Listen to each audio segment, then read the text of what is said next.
Well, we have finally arrived at our next stop through the Marvel Cinematic Universe. If you haven't watched my video on Daredevil's first season, I don't blame you, that came out a while ago. Go watch it first. I mean, if you want to. I don't want to push you into anything. The next release on the Marvel Netflix slate we're looking at is the premiere season of Marvel's Jessica Jones. Jones is a relatively newer character to the Marvel mythos, debuting in 2001's Alias number 1, if you ignore the fact that she was retconned into The Amazing Spider-Man number 4, which would make her the oldest character in the Marvel Netflix slate. Look, there she is, right there. There's some rumors that the Alias comics were originally supposed to follow Jessica Drew, aka Spider-Woman, but writer Brian Michael Bendis has denied that. Regardless, his more adult-oriented comic was pretty popular from what I could tell, and Jessica Jones pretty quickly found herself ingrained as a solid player in the Marvel Universe, even going on to marry Luke Cage. Not even 10 years had passed since her debut when a show adapting Jessica's first comic run was pitched to ABC by Melissa Rosenberg, who had previously worked as a writer for Dexter, Birds of Prey, The OC, Step Up, and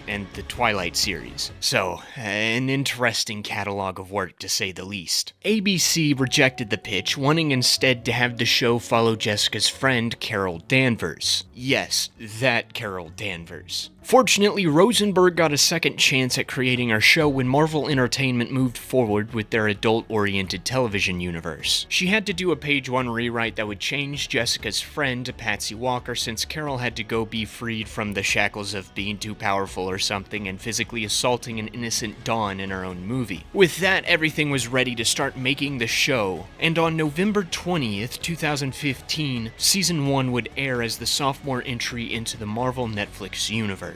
This is a Jessica Jones Season 1 retrospective.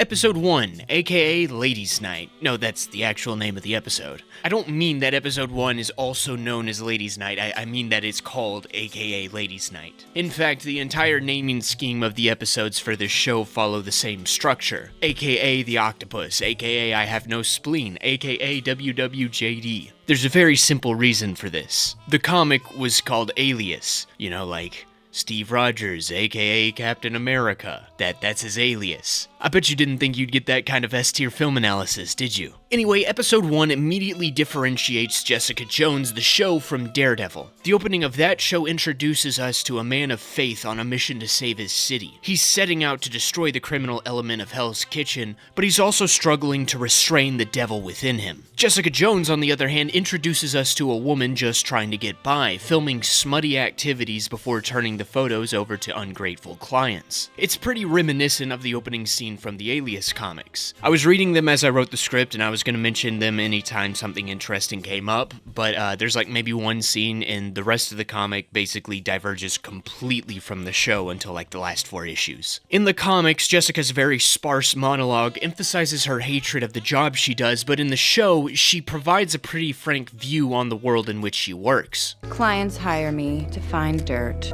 and I find it. Which shouldn't surprise them, but it does. Knowing it's real means they gotta make a decision.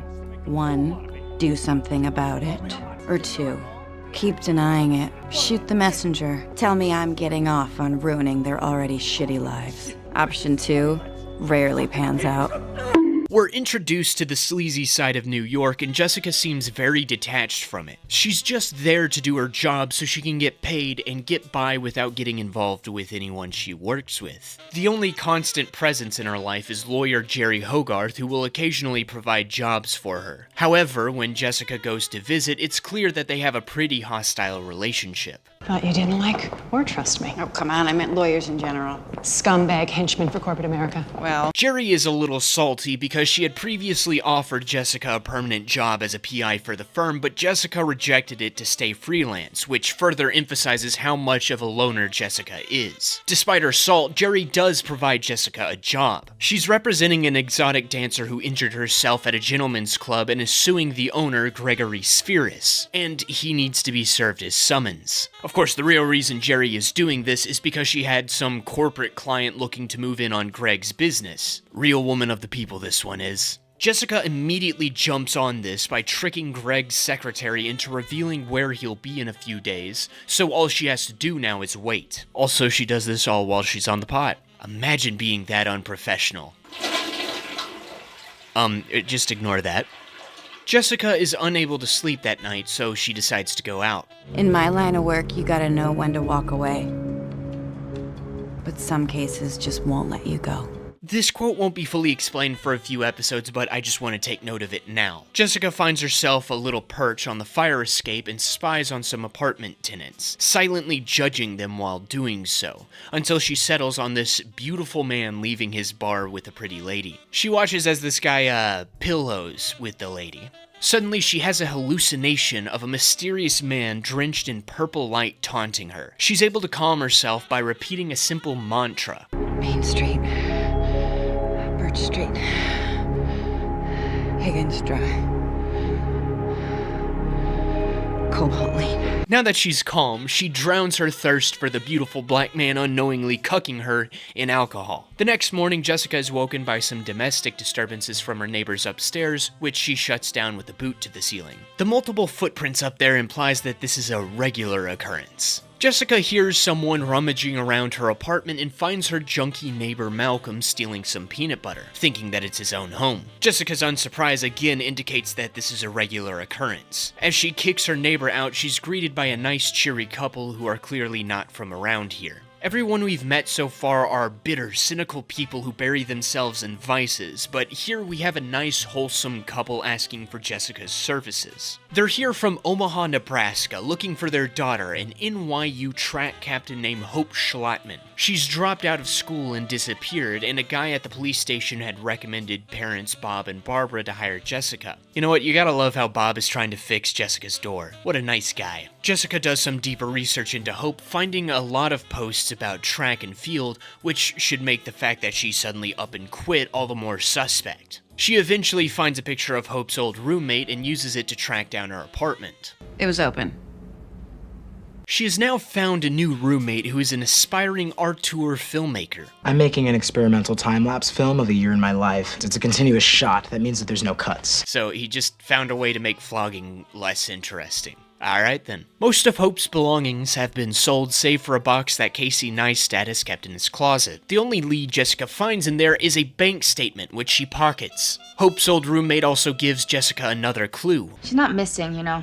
She just holed up with that guy. So now Jessica knows that Hope is completely upended her life for some guy, and there's a way to follow her paper trail. However, she has to put that on pause to go serve Spherus his summons. Jess uses her super strength to corner the douchebag and torment him a bit. He threatens to sue her, but she ain't really that scared. Do I look like I'm hiding? No. You wanna know why? Because no one wants to know. They wanna feel safe. They'd rather call you crazy than admit that I can lift this car, or that I can melt your insides with my laser eyes, which won't leave a trace. This harkens back to Jessica's opening monologue about when people are faced with reality, they either deny it or do something about it. Jessica seems to comfortably assume that most people would like to live in denial. It helps her case by over-exaggerating her power set so that when Spherus inevitably tries to push charges against her, they'll fall flat. In a post-Avengers world, super strength is pretty believable, but the more fantastical power sets still straddle that line of believability. Sure, there's a super soldier out there, a guy in a suit of armor, a green Goliath, a man with a lot of arrows, but laser eyes? Nah, that's just a little too much for most people. The closest we have to that is a man who shoots lightning from his hammer, but that guy's from space. It's harder to believe that some random woman on the side of the road has similar capabilities. This idea is confirmed by Jerry later that evening, assuring Jessica that she'll get a good paycheck. However, Jerry has a more pressing matter to attend to. Well, since the night's still young, Jessica returns to the beautiful black man's bar. This time he catches her outside and invites her in. Jess ends up staying until last call, flirting with the guy. Turns out his name is Luke Cage, and using her PI skills, Jessica deduces that this bar is the most important thing to him. However, a close second is women. Wait a second, Jessica's a woman. Don't worry, YouTube, they're just, hugging. However, the hugging gets a little rough. It's okay. It's okay, I won't break. Yeah, you will. It's at that point, they hug from behind. This is kind of similar to a scene from Alias #1 where Jessica implies the dirty deeds she's letting Luke do hurt and humiliate her, allowing it as a way to feel something. We could use this and the quote I just pulled as context to perhaps assume that this sudden position change reflects a desire to be broken due to the guilt experiencing pleasure with Luke in this moment from something that will be revealed later. Or maybe that guilt has now caused her to be unable to look him in the face while doing the deed. Or maybe she just doesn't want to get pregnant, I don't know. The only clue we get for this for now is a photo of a woman Luke has in his bathroom. Jessica has such an emotional reaction to it that she has to leave immediately. No cuddle time for Luke. Jessica is again woken up by the happy home life of her neighbors and continues her investigation into Hope. She uses the bank statement to access Hope's previous payments, leading her down a path of lingerie and suits. Hope's going overboard to make her boyfriend happy. She's either an idiot in love or she's being conned, which amount to pretty much the same thing. However, the trail leads her to an eerily familiar place. It's a Chinese place that used to be an Italian joint called Il Rosso, and it seems like Hope's new boyfriend is a fan,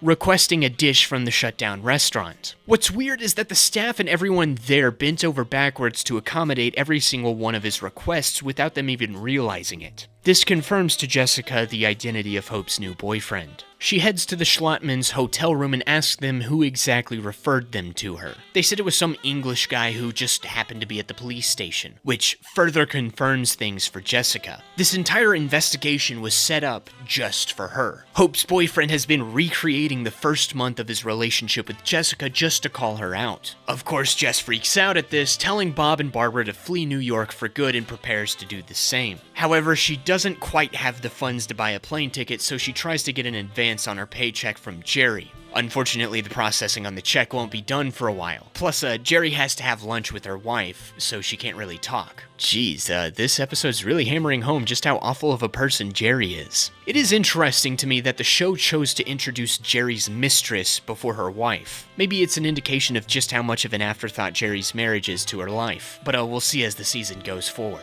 I do like how each of Jerry's 3 appearances this episode peels the layers back on just how horrible she is. At first, she seems like a stereotypical corporate lawyer who only cares about exploiting people for her big clients. Then it's revealed she likes to bone her secretary, which is a pretty scummy thing for a boss to do in general. I mean, just ask Bill Clinton. Then on top of that, the show reveals that she's married, which adds yet another layer of scummery. Truly a horrible person. Anyway, Jessica has to turn to someone else for money. You can have my TV. Thanks, Malcolm. You keep it.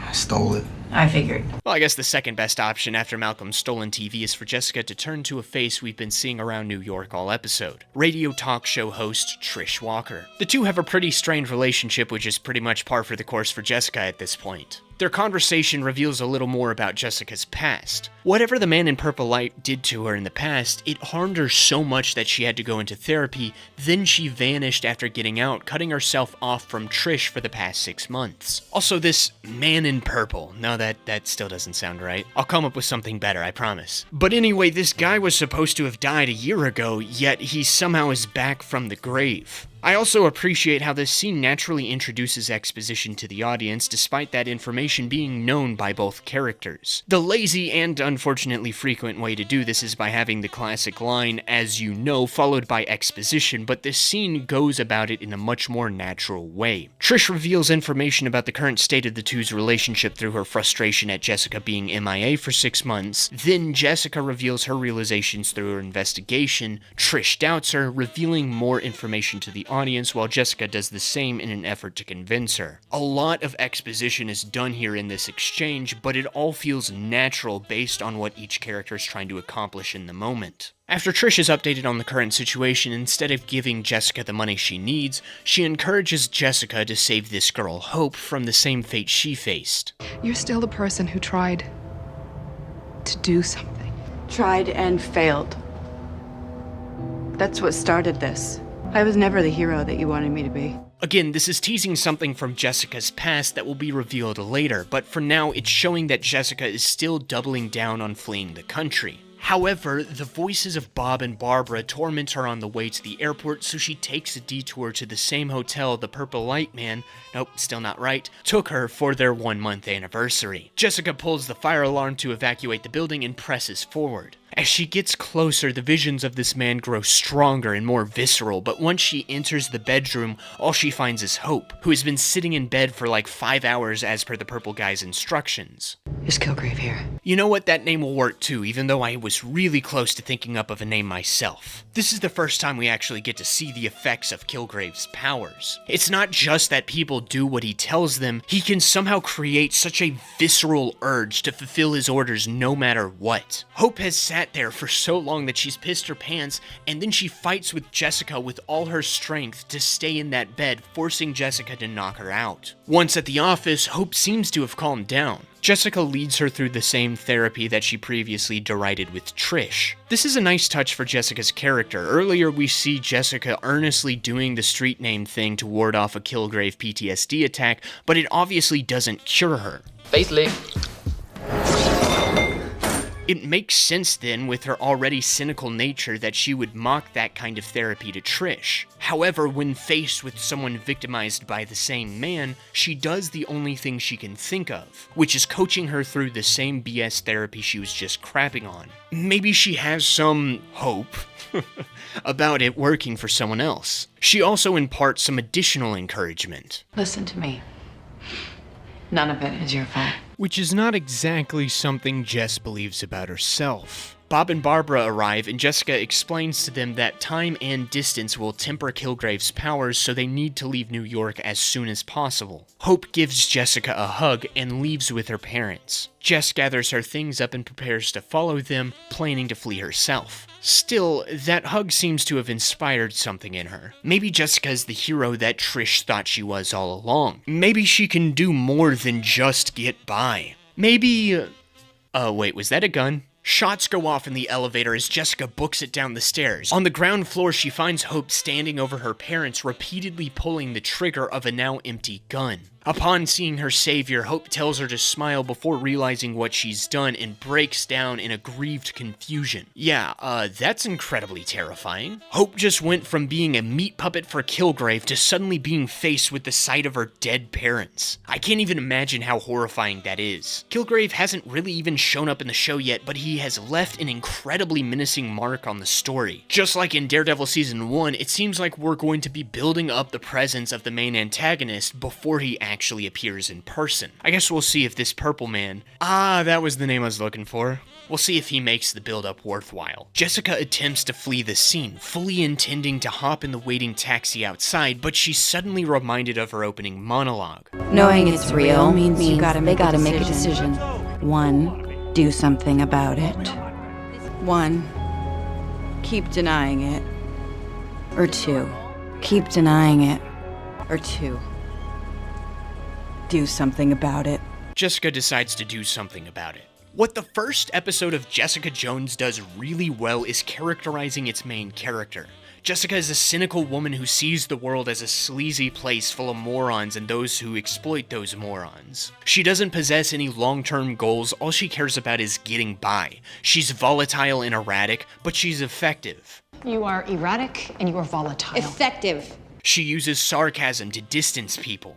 Use sarcasm to distance people. And yet you're still here. Yeah, the writing isn't super subtle about it. However, despite being a prickly character, the episode is able to build up pathos for Jessica. She struggles with self-loathing and likely some form of PTSD. She retains trauma from her abusive relationship with Kilgrave and is now being faced with him yet again. Even though her initial desire is to flee at this, Jessica does make the choice to save Hope and stay behind for her after she's been brainwashed into killing her parents. It should be noted that Jessica's desire to run away is only partially because of fear. She also recognizes the immense amount of death and destruction that Kilgrave could cause if he possessed her again, which is reiterated by Jessica pulling the fire alarm at the hotel. With the entire building being empty, there's no one else at risk if Kilgrave did take command of her again. These moments provide seeds of heroism for Jessica that can flourish as the season goes forward. She may not be the hero Trish wanted, but she still has the makings of one. Episode 2 picks up almost right after the first. Unlike Daredevil, which followed a more episodic structure that tied into a larger story, Jessica Jones opts instead to mainly focus on a classic noir style of storytelling, with each episode following new developments of the main investigation, building up to the confrontation with the villain. Of course, the execution of that isn't as simple, but we'll get to that. Jessica is questioned by Detective Oscar Clemens, who reveals that the police have searched her apartment as a part of the crime scene, finding her pictures of Luke, making him a current person of interest. If you get why I made that reference, you are now my best friend. Jessica books it to Luke's bar, but she's too late. The police are already questioning him and showing her stalker photos. Naturally, he's pissed, but Jessica is able to come up with an excuse. The lady Luke is with in the picture is named Gina, and apparently her husband hired Jessica to get some proof of infidelity. So I may have to go back and rewrite all my theorizing on that one hugging scene, won't I? Crap. Still, I suppose Luke doesn't want someone who takes pictures of the people she bones around his bar, so she's forced to leave. Jessica goes home to wash off and cope with getting rejected. It's better. Being alone. It's safer. With Kilgrave out there. Yeah, whatever you have to tell yourself. Still, this thinking of Kilgrave leads her down a new line of questioning. He cheated death.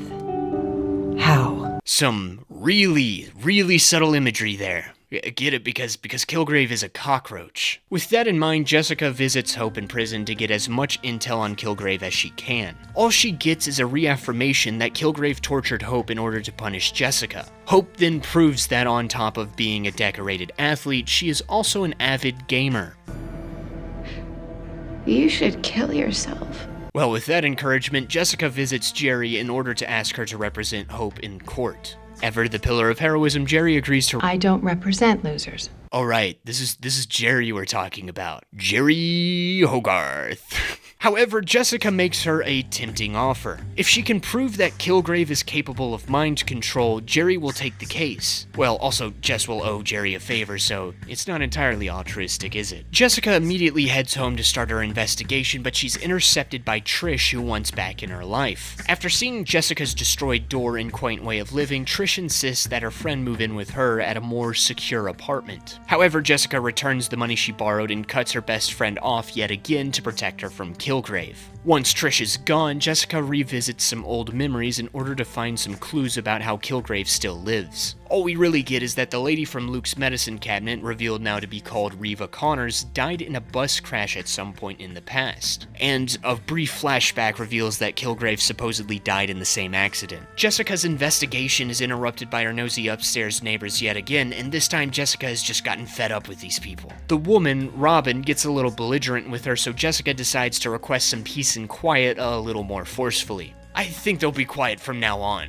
Is that a diaper? You know what? I don't even want to know about these people's fetishes. Let's just go to Luke. I need a palate cleanser. He receives a visit from his lover Gina, and he reveals that he knows her lies thanks to Jessica. Gina insists that her marriage is falling apart anyway, so why not just continue being snuggle buddies? But Luke tells her to go talk to her husband, since apparently he still cared enough about their marriage to hire a PI to get pictures of her affair. Speaking of which, Jessica has returned to the scene of the accident and is pointed in the direction of the nearest hospital. Using some less than legal methods, Jessica is able to find the ER records from the night of the bus accident, but it provides no new information, though she decides to print them out just in case. Upon returning home, Jessica finds an intruder whom she attacks, only to find out that he was just a handyman hired by Trish to fix the door. This pisses Jessica off, so she calls Trish to chew her out. However, Trish had called her earlier to inform her of the situation, so maybe if you had picked up your phone instead of trying to find a way to get an innocent girl out of a murder charge, then this guy wouldn't be going to the hospital, Jessica.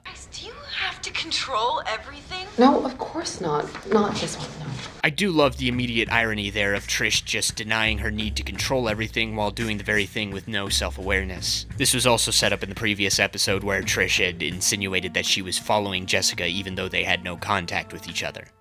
You became a private eye, You been keeping tabs on me?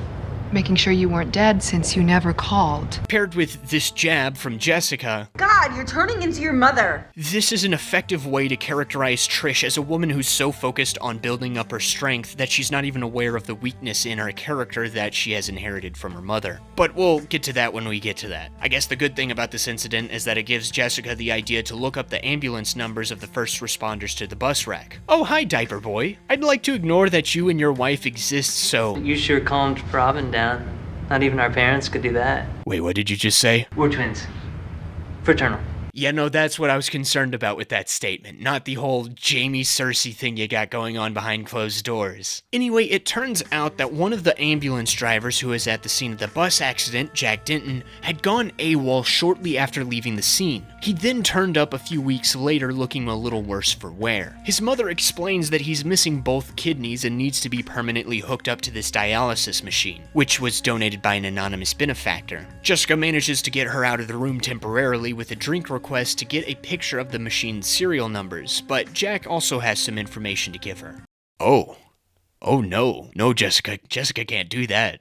This upsets Jack, so she's asked to leave. I think it's important to note that Jessica chose to tear up Jack's suicide request in order to spare Miss Denton's feelings and leave her to cling on to her faith, despite being visibly uncomfortable with it. The morality of this is debatable, but to be fair, I don't think there was any real moral win to get in this situation. Still, it's an interesting character choice to show that despite her rough exterior, Jessica still cares about people. She tries to call the company that produces the dialysis machines, but their office is closed for the day, so she'll have to wait until tomorrow to continue her investigation. For now, she bumps into some friendly faces. Hands off my brother, cougar. What a weird person. And that's not even the most hostile visitor Jessica gets that night. Gina comes a-knocking to blame Jessica for the implosion of her marriage. Turns out Jessica had lied and her husband had no knowledge of the affair. Well, until she told him, that is. Oh, thank goodness I don't have to rewrite my script. I mean, oh no, your marriage. How sad. However, Jessica is more concerned about Luke's safety since Gina's husband and his rugby buddies are gonna go beat him up. If you've seen how absolutely monstrous rugby players can get, yeah, you'd be scared too. Jessica conveniently shows up to Luke's bar right as the rugby squad is about to attack Luke, and the two throw down with them. The fight is a pretty humorous one since it becomes quite clear that these guys have nothing on this duo.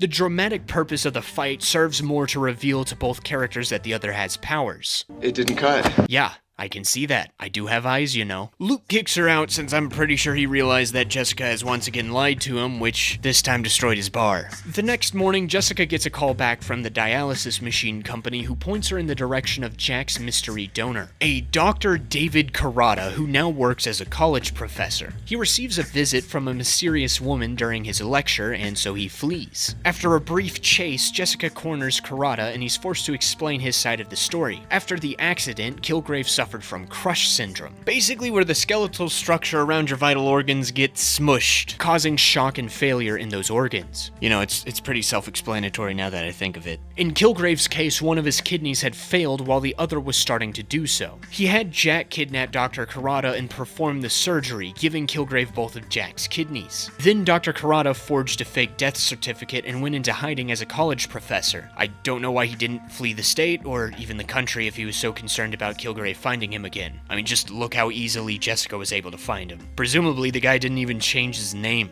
You would assume that a surgeon would have the money to more effectively disappear than this. That hiccup in writing aside, we get two crucial pieces of information here. One, Kilgrave stole both kidneys when, according to Dr. Carrata, he didn't really have to. This paints Kilgrave as a very particular individual who wants everything exactly as he likes them at all times, even down to the number of working kidneys he has. Two, Kilgrave stayed awake for the surgery. He refused anesthetics, but Jessica reasons that his powers would still work since they do when he's asleep. However, as Carrata explains, anesthetics shut down different brain functions than natural sleep. This means that Kilgrave has a weakness. Jessica takes a mental note of this and has Carrata relay his story to Jerry. This convinces her to take up Hope's case. In their first meeting, Hope learns that there are other victims just like her, and she inadvertently reveals that Jessica has a personal connection to this case, as she was a victim as well. Meanwhile, Jessica has found a present from Trish waiting at her apartment, a new pane of glass to replace her broken one.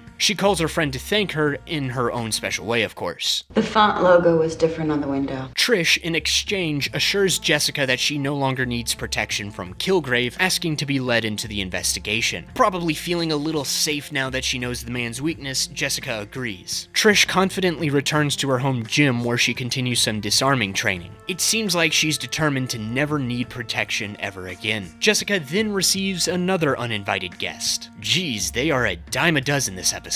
This time it's Luke, who confronts her about the previous night. She says that she was just trying to fix the situation she caused, and Luke's like, no, obviously I'm talking about the fact that we know we have powers. He then demonstrates. Okay, bud, that's a little unnecessary, but I think you made your point. You can't fix me. I'm unbreakable.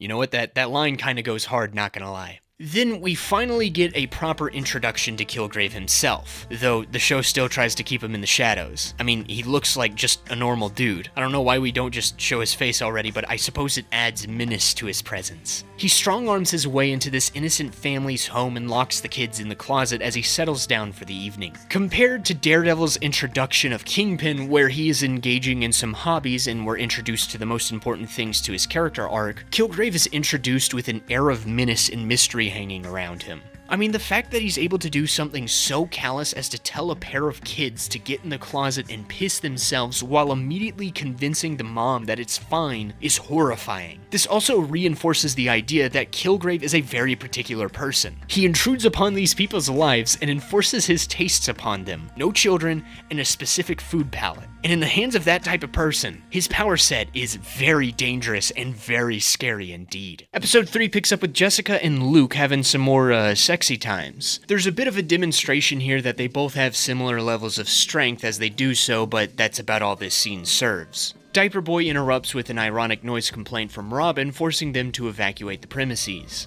They take a break between trips to Smashtown to grab some food and talk about their powers. Both are reasonably superpowered with feasible upper limits. Jessica can stop a slow-moving car in its tracks, but something like a bus recreating speed would probably flatten her. Luke's skin is thick enough to withstand a shanking from a drunk rugby player, but would probably break from a super strength-enhanced bite from Jessica. So let's hope they don't get too kinky with it. We also get glimpses into their origin stories. Accident. Experiment. Now, the key part of the conversation is when it steers towards how they use their powers.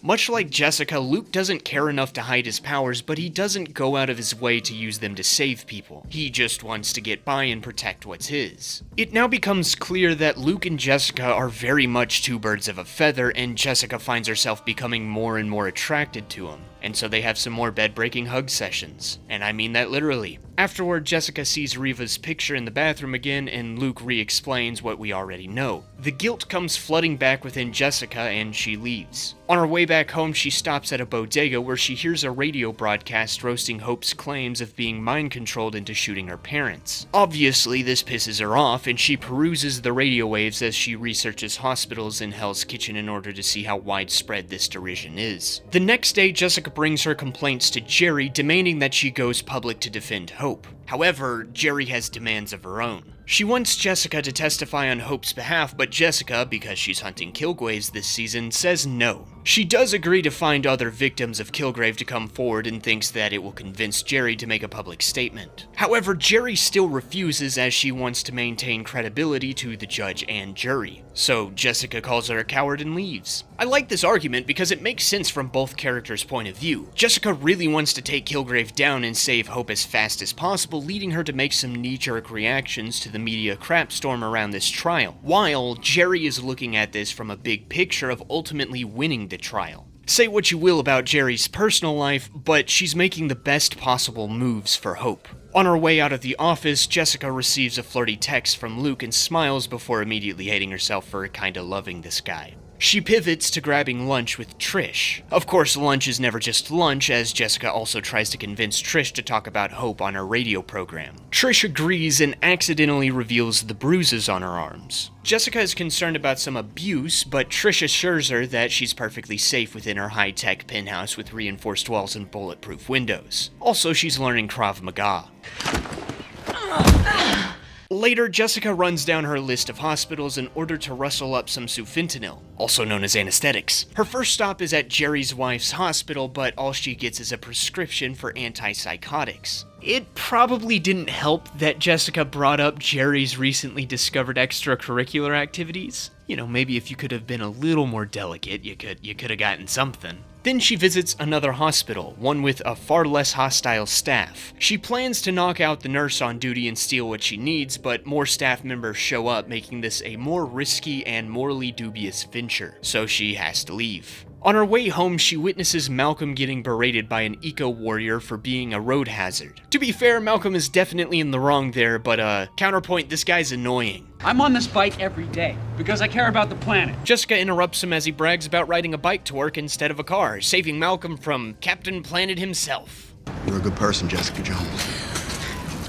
You're high. Jessica receives a visit from the door repairman who give her a ridiculously high estimate for fixing her door. She then receives a call from Trish, who confirms that not only will she be talking about Hope's case on her show, but she will be interviewing the woman of the hour herself. Jessica, nervous about Kilgrave tuning in, requests to be in the studio as it airs, which is granted. But first, Jessica makes a last-ditch effort in her search for sufentanil by visiting Luke's bar to see if he knows any local drug dealers with a supply. Instead, they end up boning again. Alright, this is getting a little excessive. Sweet Christmas. That's a kind of funny reference to Luke's catchphrase in the comics, but now I'm imagining other catchphrases being used in this situation. I don't like what's running through my head right now. Go, Web! Fly! Up, up, and away, Web! Shazam! Go! Go! Go, Web, go! Luke notices that Jessica is hiding something from him and demands she speak up. Instead of bringing up the obvious, Jessica asks him what he thinks about a man like Kilgrave existing. Luke thinks it's ludicrous even though he has powers himself. He explains that his strength and durability is a tangible thing that can be seen and tested, while mind control is a matter of abstract psychology.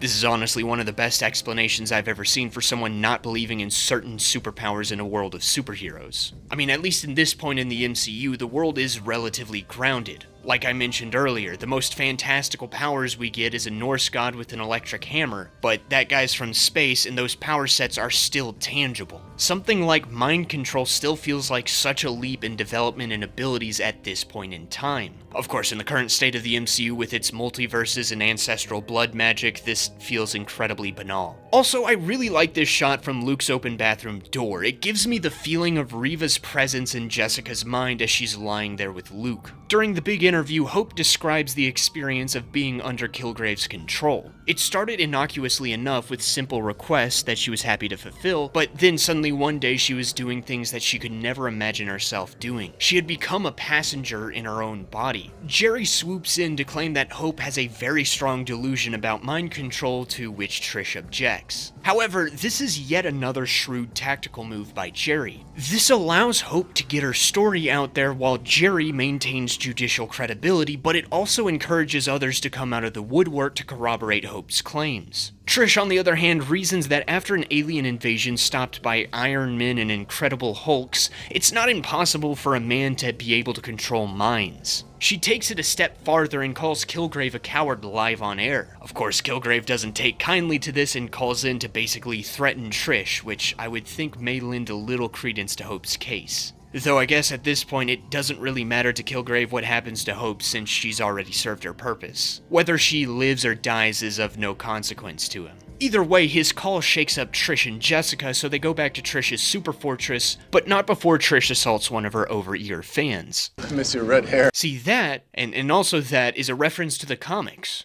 Because she has red hair. I'm a comic book expert, you guys. This is actually kind of a clever way to incorporate the real-life Patsy Walker comics into the canon of the show. Now, I'm no Hellcat expert by any means, but to the best of my knowledge, both in the comics and the show, the real-life Patsy Walker comics were fictional stories detailing the time and lives of Patsy Walker that were created by her mother in order to make money. Once again, this isn't exactly setting up the yet-to-be-introduced Dorothy Walker in the best light. After Jessica drops Trish off at her fortress, she has to break into her own apartment since the door guys are withholding the key until she pays them. She tries to reach Dr. Karada, though it's not clear whether it's to secure him as a witness or as a drug dealer. Either way, I do think she would have reached out to him sooner. Of course, she was a little preoccupied. Not that it matters much, because he's fled to India. Oh, now he flees the country to escape Kilgrave. Again, he could have done it sooner, but I digress. Through her open door, Jessica spots Diaper Boy bringing a high Malcolm home after finding him stealing his peanut butter. He must really like peanut butter. Jessica suddenly gets an idea about how to get that sufentanil. Of course, this is stimulated by Diaper Boy talking about racial profiling. Everyone's a little racist. Like, if you see someone like Malcolm, you make a snap judgment, you know?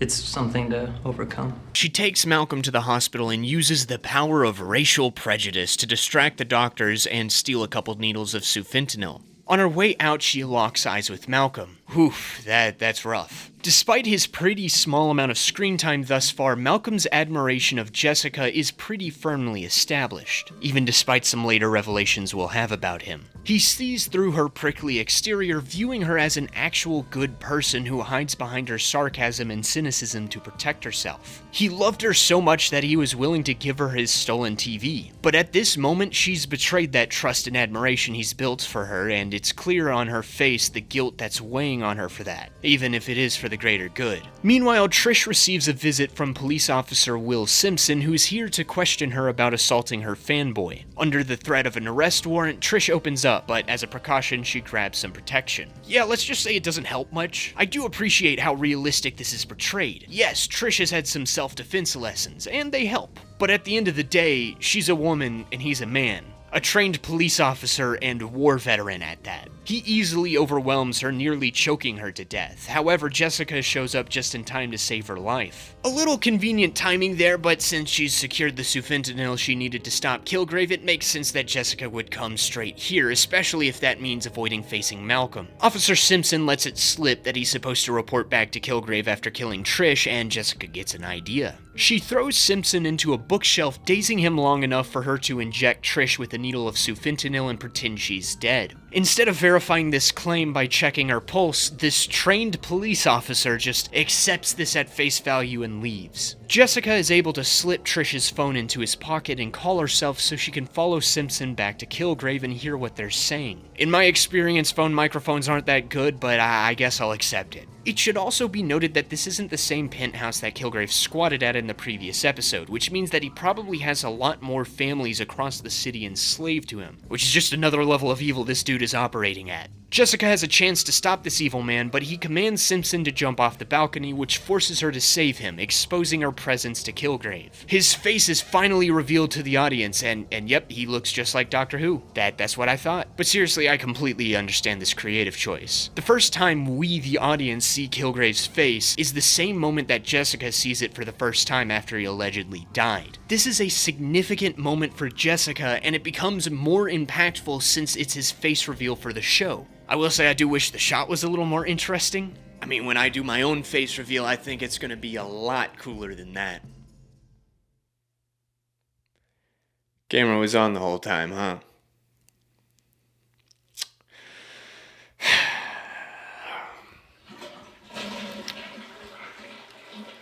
Well, I suppose while we're here, I suppose you could argue that this is Jessica's point of view as she's peering through the window, but I still think that you could have picked a more impactful shot to finally reveal this madman's face. Kilgrave's face brings a flood of memories back to Jessica, revealing that it was her who killed Reva at Kilgrave's behest. The shock of this action broke his control over her, and she ran away, leaving Kilgrave to get hit by a bus. Back in the present, Simpson comes to and tries to fulfill Kilgrave's sewer slide commands. Jessica is forced to knock him out to stop him, which delays her long enough for Kilgrave to get away. He's left behind a nice little family he's turned into his personal army who try to prevent Jessica from catching him. However, Jessica is able to easily dispatch them. These fights started getting me to question something, though. Why do some people talk while mind-controlled, and others don't? Son and mother declare that Jessica isn't allowed to follow Kilgrave while father is completely silent during his assault. Thinking back to episode 2's family, the father obeyed Kilgrave while speaking very conversationally while his wife repeated his words and obeyed. Meanwhile, one kid obeyed silently and the other protested before following his instructions. Maybe this could indicate that an individual's willpower can dictate how they respond to Kilgrave's instructions. Even Jessica was able to resist at one point in time. But then there's Simpson.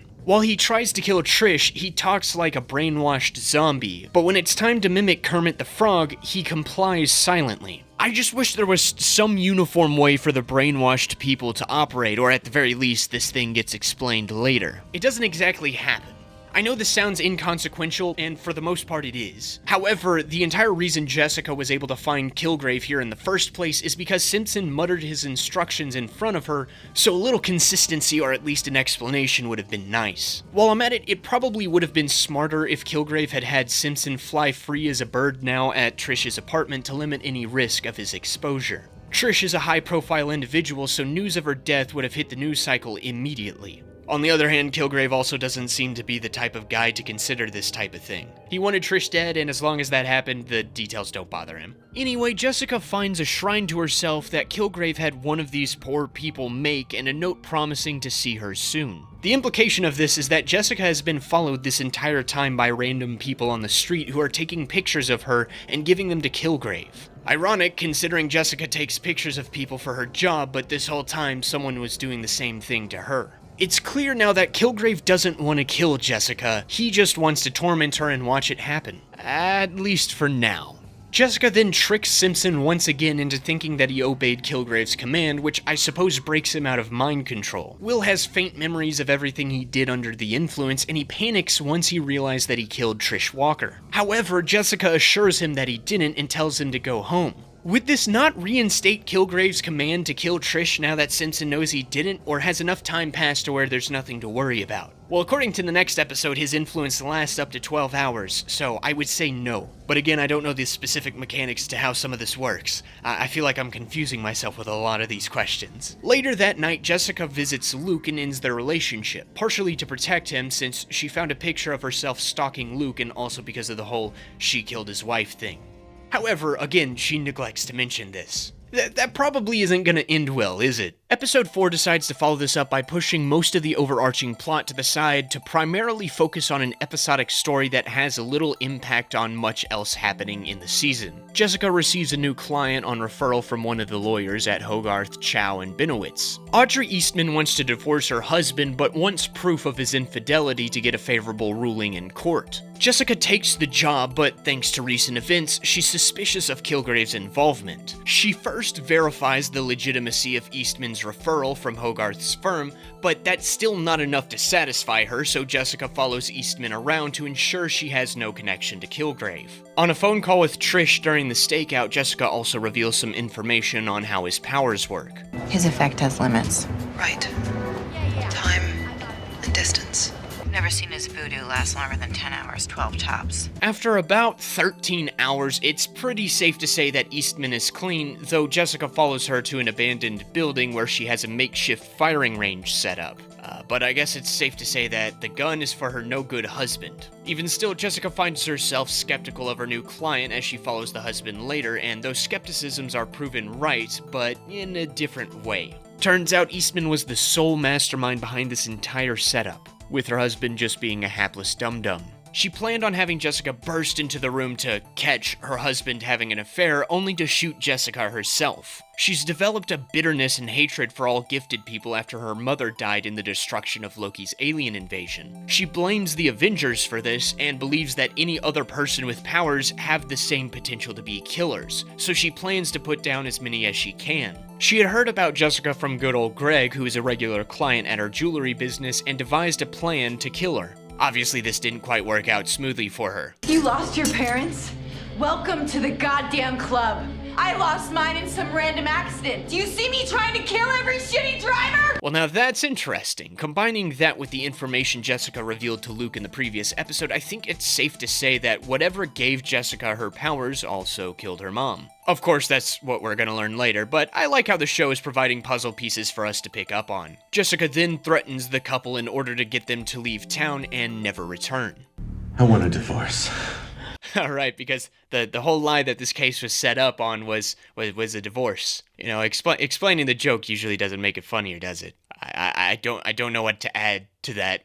So, honestly, I don't mind the story all that much. With other plot lines happening in this episode, we needed a story that builds upon what Jessica is feeling in the wake of finding Kilgrave's photographs. Something to drive home the fact that she's coming across distinctly paranoid. You are coming across distinctly paranoid. Yes, thank you, Jerry. That's what I said. She sees spies on every street corner as the identity of Kilgrave's photographer haunts her mind. I think this is also a reflection of just how much trauma Jessica has sustained from Kilgrave, though as she tells Aubrey, she keeps it to herself. I also appreciate how this is the first time in the MCU where we get to see the effects of the Battle of New York, or as the Netflix shows call it, the incident. While Daredevil uses that event as an opportunity for Kingpin to enact his vision for Hell's Kitchen, this episode shows a glimpse at how some of the everyday people were impacted by the immense destruction of that fight. Also, I appreciate how it ties in Jessica's confrontation with Spheris in episode 1, making that event feel a little more impactful outside of just another one of Jessica's errands for Jerry. I just wish this story had been better intertwined with the other plotlines of the show, or at the very least her preoccupation with the Eastmans would prove consequential to another character who needs her. The only time something like this comes up is at the beginning of the episode, when Trish calls Jessica in her first meeting with Aubrey.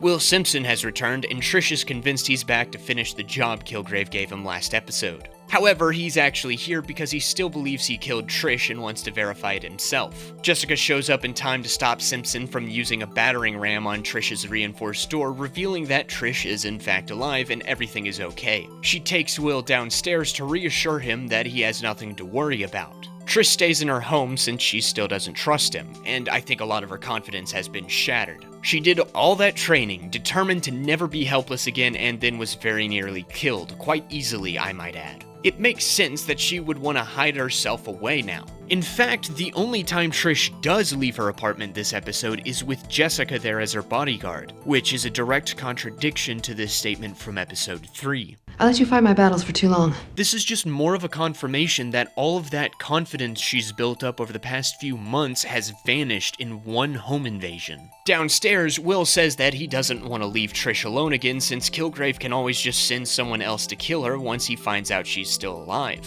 Jessica again tells him to leave it alone and that she'll take care of it. She has Trish make a public apology to Kilgrave, which Kilgrave, I guess, was satisfied with. He sends a little girl to tell Jessica that her friend is safe for now and then berates her for leaving him to die in the bus accident. Jessica tries to get some information out of the girl, but the brainwashing finishes and the girl freaks out because a strange woman is attacking her and asking her questions. This again is playing on Jessica's growing paranoia as she's trying to figure out who Kilgrave is using to take pictures of her. She suddenly gets an idea while stalking Aubrey. She spots a police surveillance camera which are posted all around the city. She realizes, hey, I've got a police friend, acquaintance, person I know who tried to kill my best friend, and she gives Will Simpson a call. He downloads all the footage he can find of Jessica and hands it over. He also spots Malcolm hanging around and attacks, thinking he's a spy for Kilgrave.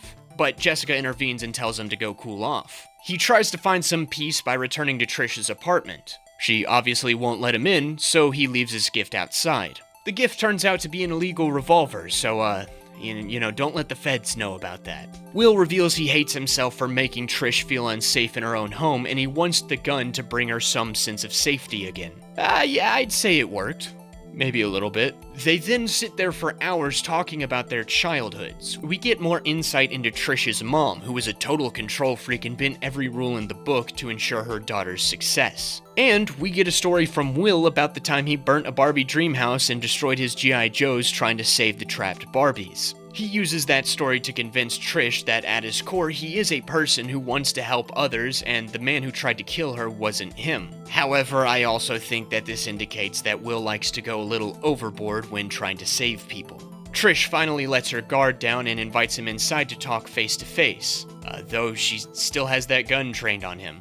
Meanwhile, Jerry summons Jessica to the office to deal with an influx of people responding to her invitation to Kilgrave survivors. Due to some lesbian drama, primarily thanks to her being completely unashamed about her infidelity, which includes taking her secretary to the restaurant which she proposed to her wife to while her wife is there, Jerry's divorce is taking up more time than she thought, so she needs Jessica to help interview these people to verify they're telling the truth.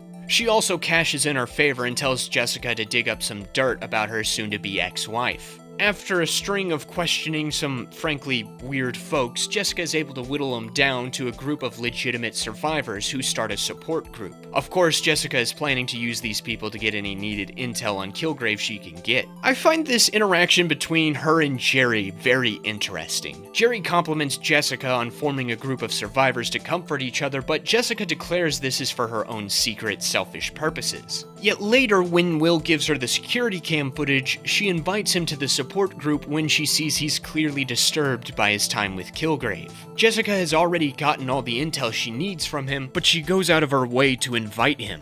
Again, this shows that deep down, Jessica is a good person. Back to this interaction, Jerry then laments the way Kilgrave uses his powers for simple self-pleasures rather than using them for the greater good. I just meant if he was on our side. What side would that be? This is such an interesting dichotomy between the two characters. Jessica postulates herself as a horrible person while having the makings of a hero, and Jerry postures herself as the arbiter of morality while being a completely scummy person. Later, Jessica combs through the security footage she got from Will, but she doesn't make any headway in finding her stalker. After dealing with Aubrey's stupidity, she has enough time to actually visit one of the support group meetings for once to see if she can glean some additional information that can help her. They have a new member to the group who describes how Kilgrave hijacked his car for a week, making him leave his son on the side of the road. Okay, that's 2 times now that Kilgrave has gotten rid of kids when he brainwashes someone. This is starting to become a pattern. I wonder if it's indicative of anything. However, a more important detail stands out to Jessica. This guy was Kilgrave's chauffeur for a week, and every day he would meet with a photographer wearing a blue and white striped scarf. Jessica immediately returns home and spends all night combing through the police footage until she finds her man. Oh, that's not good.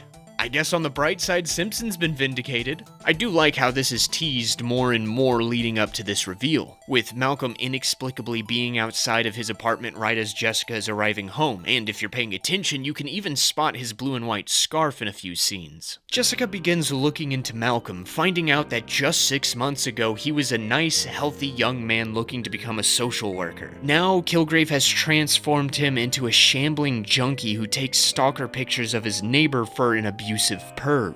Jessica turns the tables and begins stalking Malcolm as he does his photo drop-offs. At first, Jessica is prepared to bum rush Kilgrave then and there, but she realizes that he's developed a system that makes it harder for him to be kidnapped. He has Malcolm go to the same place in the park every day where a random citizen will inform him of where to meet Kilgrave, which is always at a location where his back is protected, meaning he can't be snuck up on. It's also worth noting that Malcolm is getting drug money for this, so it's not just mind control making him do what he's doing, which I suppose makes sense as Kilgrave's powers only last about 12 hours, and Malcolm has to meet him every 24. Jessica tries to phone Trish to inform her of all this, but she's a little busy going to Pound Town downtown. Instead, Jessica gets the consolation prize of some banana bread from Diaper Boy. Apparently that's not good enough for her, so she decides to interrupt Trish's, recreational time. She explains that she plans to snipe Kilgrave with a tranq gun and hold him captive in a safe place to make him confess to his brainwashing of Hope, so she needs Trish to be the getaway driver. Will jumps in to explain that a sniper op will never work if the target is moving around, so she'll have to shoot him with a pistol. On top of that, she'll need a team to help her and secure a location to hold him. Simpson, of course, volunteers his services, much to Jessica's chagrin.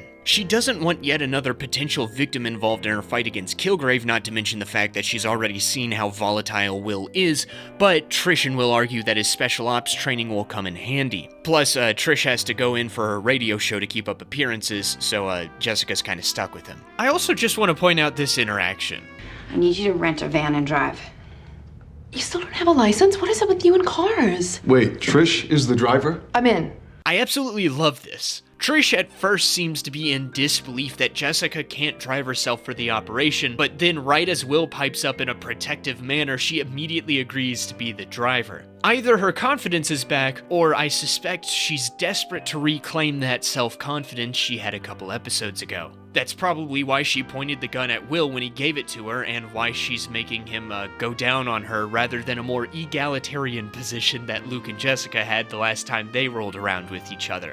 Regardless of the fact that he wasn't in control of himself, Will was the instrument that destroyed her confidence in her own self-protection. Now she's trying to claim dominance over him to reclaim that confidence, and she sure as hell isn't gonna let him protect her. Will takes Jessica to a safe house his old Spec Ops buddy used to use to contain patient zeros of various diseases. This bad boy right here comes complete with a hermetically sealed cell, perfect to contain a man who can control minds like Kilgrave. However, Will wants to take 2 days to properly prepare the room, which clashes with Jessica's desire to take Kilgrave out tomorrow. This sparks the two to butt heads a bit. I do like their adversarial dynamic.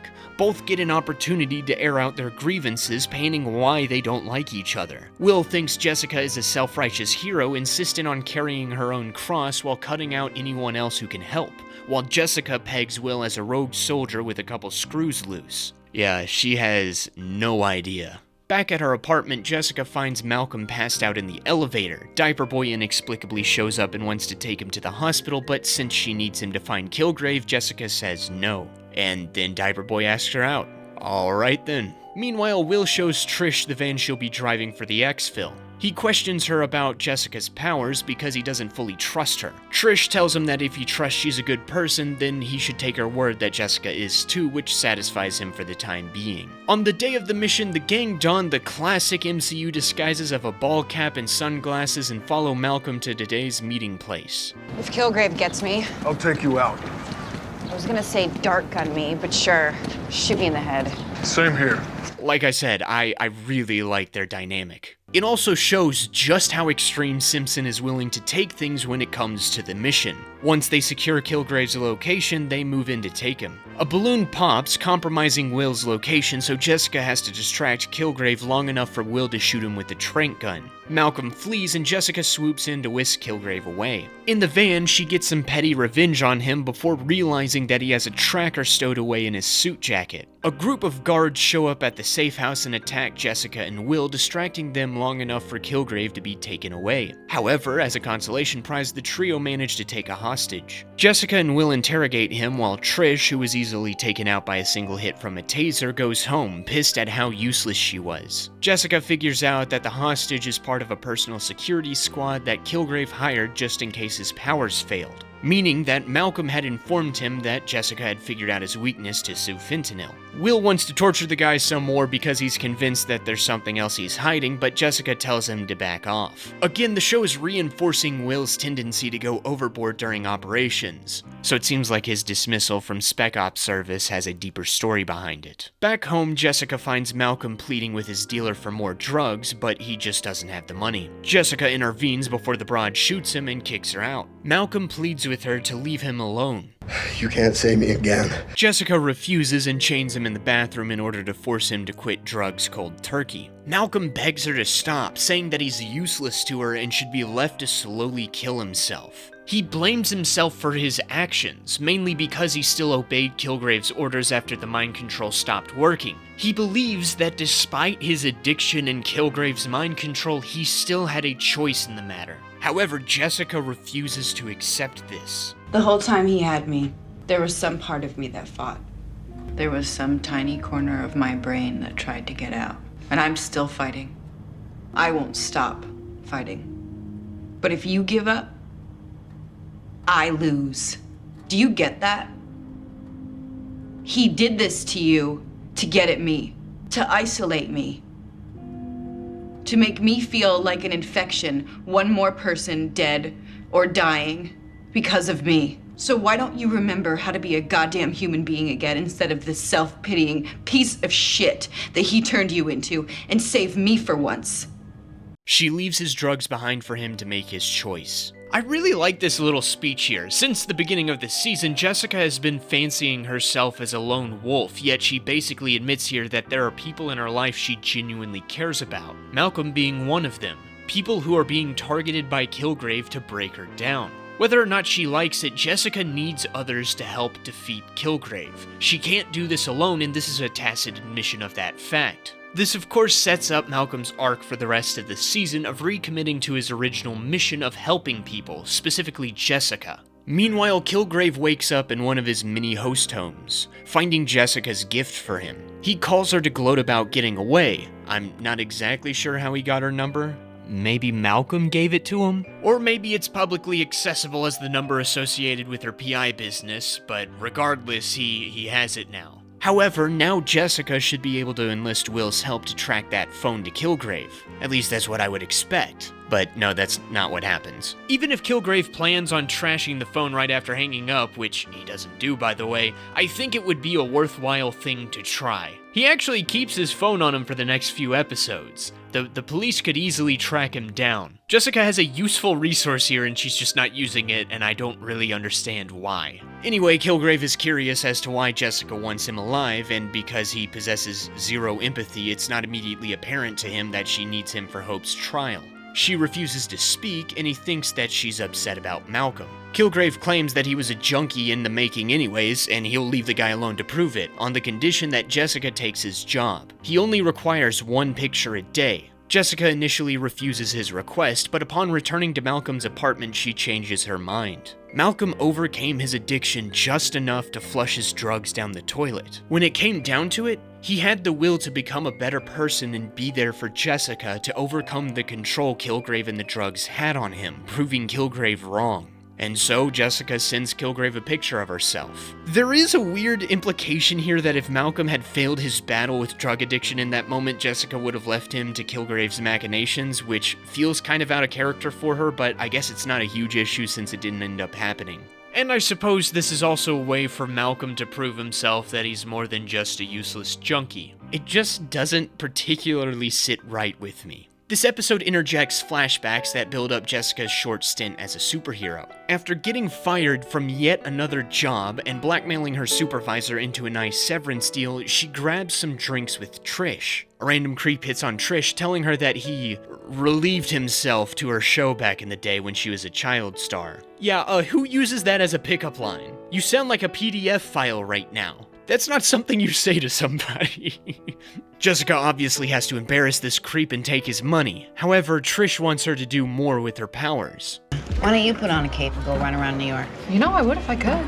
That's some nice foreshadowing you got there. Trish wants to be a hero and save the world, but Jessica is content with the lifestyle she has. Later, Jess finds a job as a sandwich mascot, handing out flyers and coupons and such. One night, she sees a kid about to get run over by a car, and she steps in to save the day. The look of admiration she receives here inspires her to pursue a hero career, which Trish immediately jumps on putting together. She comes up with a superhero name and costume and everything, though Jessica rejects it all as goofy and tacky. The only place anyone is wearing that is trick-or-treating or as part of some kinky role-playing scenario. I mean, she's not wrong there. Tell me there was a costume and you still got it. But that doesn't stop her from setting out to help people. In one of her first outings, she stops a pair of muggers from killing some poor guy. She's witnessed by none other than Kilgrave himself, who is strolling by while out on the town. He's immediately attracted to her, or rather her power, and whisks her away, leaving the man she saved bleeding in the streets, who's revealed to be Malcolm. Man, this is such a depressing scene. We get to see Jessica acting as a hero, experiencing genuine fulfillment from it. Tell me, did you enjoy beating those thugs? Yes, Yeah? Why? because I helped someone.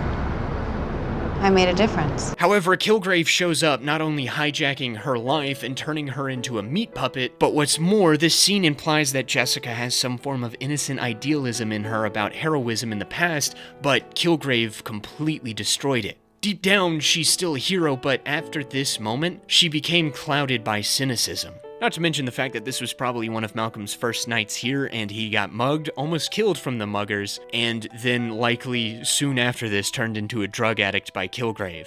Honestly, probably a common occurrence for new arrivals to the Big Apple. Meanwhile, Hope is not doing too well in prison. She has a sudden need for money and calls Jessica for it. It's implied that she needs it to pay off a fellow cellmate named Sissy, so Jessica pays up. She assures Hope that things are about to turn around for her, but Hope is ironically losing any she had in Jessica to get her out. That night doesn't do anything to help this situation. Hope is placed in the infirmary and refuses to snitch on what happened to her. Jerry's forced to call Jessica in to help out. She bribed a guard to get Sissy's name, so she sends Jessica in for some mild inquiry. After some mild assault, Sissy reveals that Hope used Jessica's money to pay for the beating. Turns out Kilgrave had got her pregnant, and she can't cope with the idea of giving birth to his child. However, the doctor who deals with such procedures can't come for a few months, so Hope took it into her own hands to force a miscarriage. Since she's determined to get rid of her baby no matter what, Jessica agrees to help her in order to prevent her from hurting herself further. Jess has Jerry procure some pills to make the process of aborting the baby go a little smoother. She later confirms this, in the process being characteristically rude to Jerry's secretary. And in her chiding of this behavior, Jerry accidentally lets it slip that she wants to marry Secretary. However, Secretary wants to wait until this messy divorce is finished. I'm Catholic. Yeah, no, that's cheeky. Though I'm pretty sure the Catholic Church would have a few objections to this situation. Let's see what Pope Francis has to say. Alright. Anyway, Hope takes the pill, and Jessica has Jerry stay by her side to watch over her since she has some other things to go attend to. Jerry only agrees to this once Jessica finally agrees to dig up dirt on Wendy at any cost. While she waits for Hope to process the medicine, Jerry arranges for the expelled fetus to be shipped off to a lab. I'll admit, this is a smart move by Jerry. Since the baby shares DNA with Kilgrave, he or she could provide valuable evidence for the existence of mind control powers. Again, say what you will about Jerry, but she is an incredibly effective lawyer. Meanwhile, Malcolm is now starting to sober up, and he wants to get involved in the fight against Kilgrave. The ex-junkie is now incredibly interested in understanding how Kilgrave's powers work, while Jessica just wants to figure out where he's hiding so she can take him down. Again, you have his phone number. You can trace the phone. Look, I like this season a lot. This is just a gaping plot hole, and it's bothering me the more I think about it. Their conversation is interrupted by Luke, who is here to hire Jessica for a job. Malcolm naturally is suspicious that he's a Kilgrave slave. A kill slave, if you will. But Jessica assures him that everything is good and tells him to go home. Luke wants to hire Jessica to hunt down a kid who's recently disappeared since she's the only PI he knows who has discretion and, extra perks. The kid, Antoine Greer, got into a debt with a loan shark and borrowed money from his sister Serena to pay back the debt. However, he vanished without paying the loan shark, and Serena asked Luke to help. Luke keeps how he knows this lady suspiciously secret, but Jessica still agrees to help without payment no less. The next day, they meet up at Antoine's apartment to look for clues. His toiletries are missing, indicating that he wasn't kidnapped and most likely ran away. However, Luke is still insistent that they find him, so Jessica hops on trash duty. She finds two important clues there. A bunch of used blunts and a bunch of clippings for free stuff. You know, they're like the physical versions of those pop-up ads on sketchy websites. For real, click it. It's safe. Just comment your credit card information down below to get your prize.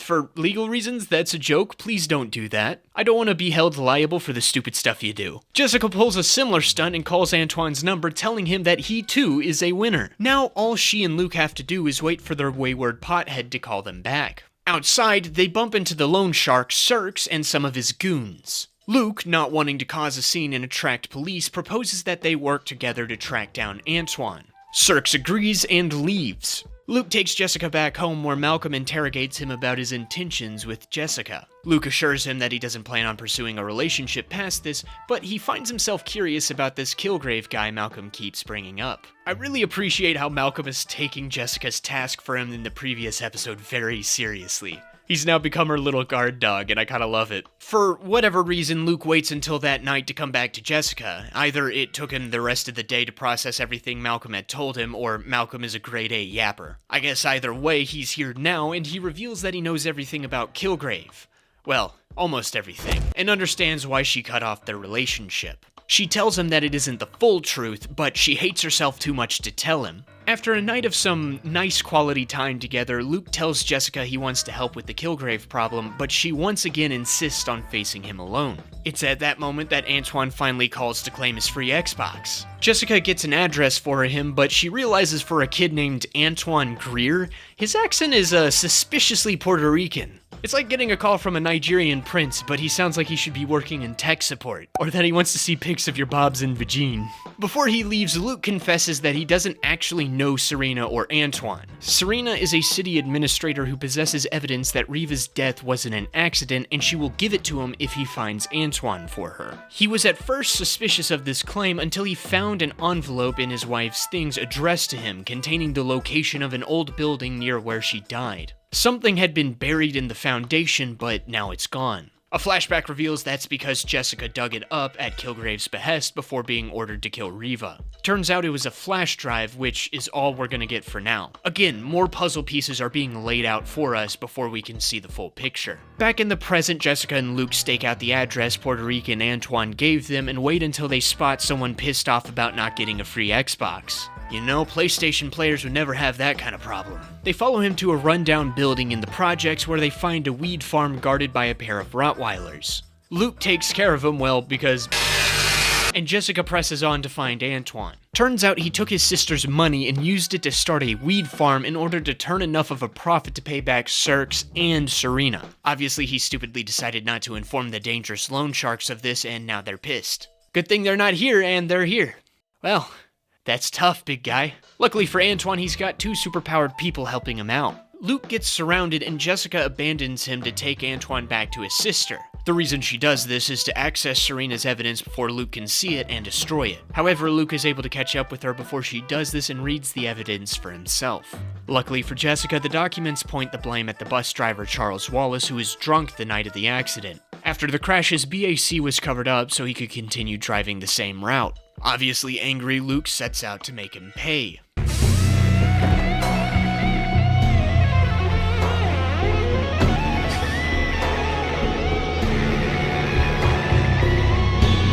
Look, I get it, the opening theme of this show is a banger, especially that guitar riff, but I don't think it quite fits the darker tone the scene is trying to go for. Kinda makes the whole thing feel a little goofy to me. Anyway, on Charles's last stop of the night, Luke confronts him. Charles said that he's become sober since that day, attempting to do right by his mistakes. Luke doesn't care and tosses him through the windshield. Jessica arrives and intervenes, attempting to save Charlie's life, but it becomes clear that Luke won't be stopped. The only way Jessica can stop him now is to admit the truth. The weight of this betrayal breaks Luke. You let me be inside you.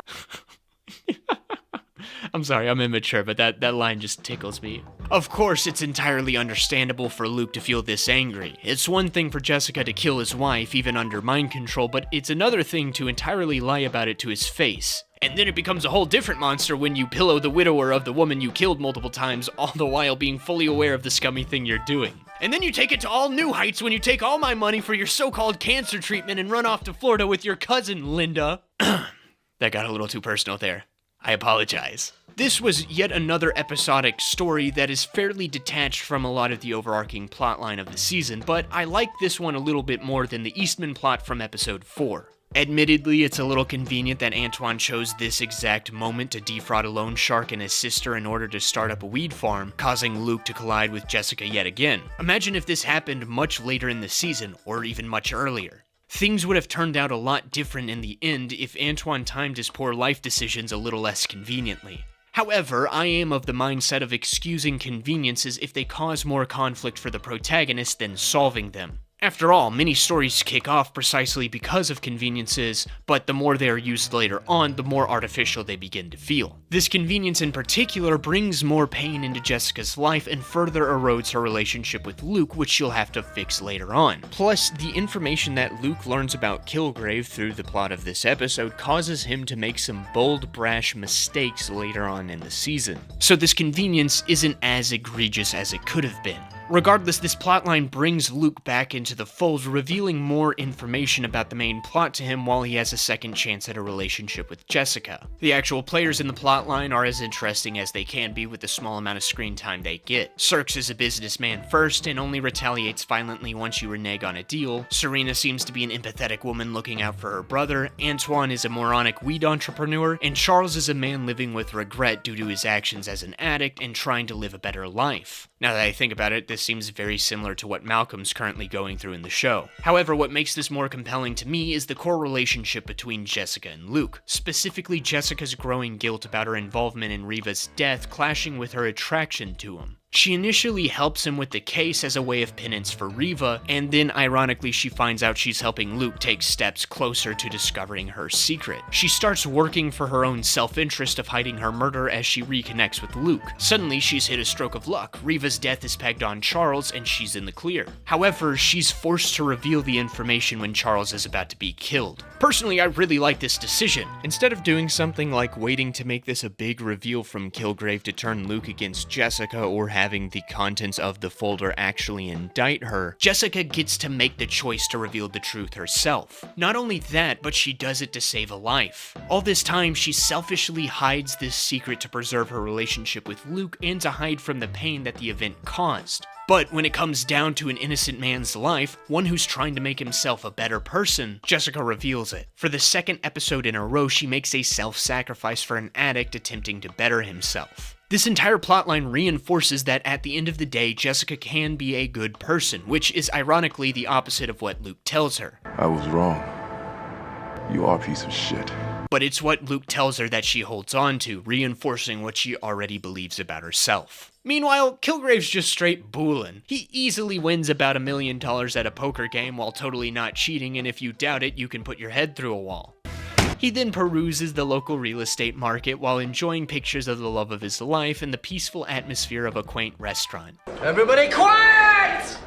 I find it a little strange he already has a solid collection of Jessica's daily selfies when this episode takes place the day after the last episode where Jessica committed to this whole bit, but I digress. He finds the perfect house out in the suburbs and negotiates a generous offer for the family to move out the next day. Curiously, he's trying his darndest not to use his powers during this interaction. He wants this all to be done legitimately and above board, whether that's to avoid suspicion or there's a deeper reason that remains to be seen. Or maybe he just doesn't want to deal with the complications of the original homeowners returning while he's doing important business. Kilgrave tours his new house, enjoying the nice decor and, hey, bud, it might not be a smart idea to start doing renovations by yourself. Let's wait and, oh no, this is Jessica's childhood home. Oh boy, this is another level of creepy you're diving into, bro. Kilgrave then steps up the creepy factor by directly breaking into Jessica's apartment to enjoy himself there. Not like that, get your mind out of the gutter. He's leaving her a present. However, Diaper Boy interrupts this to bring Jessica a present of his own. It's nice that this was set up in episode 5 when Diaper Boy first brought Jessica some banana bread and spied her actually enjoying it, which obviously encouraged him to make some more and bring it by later. Kilgrave, obviously suspicious of this guy, asks him who he is and why he's there.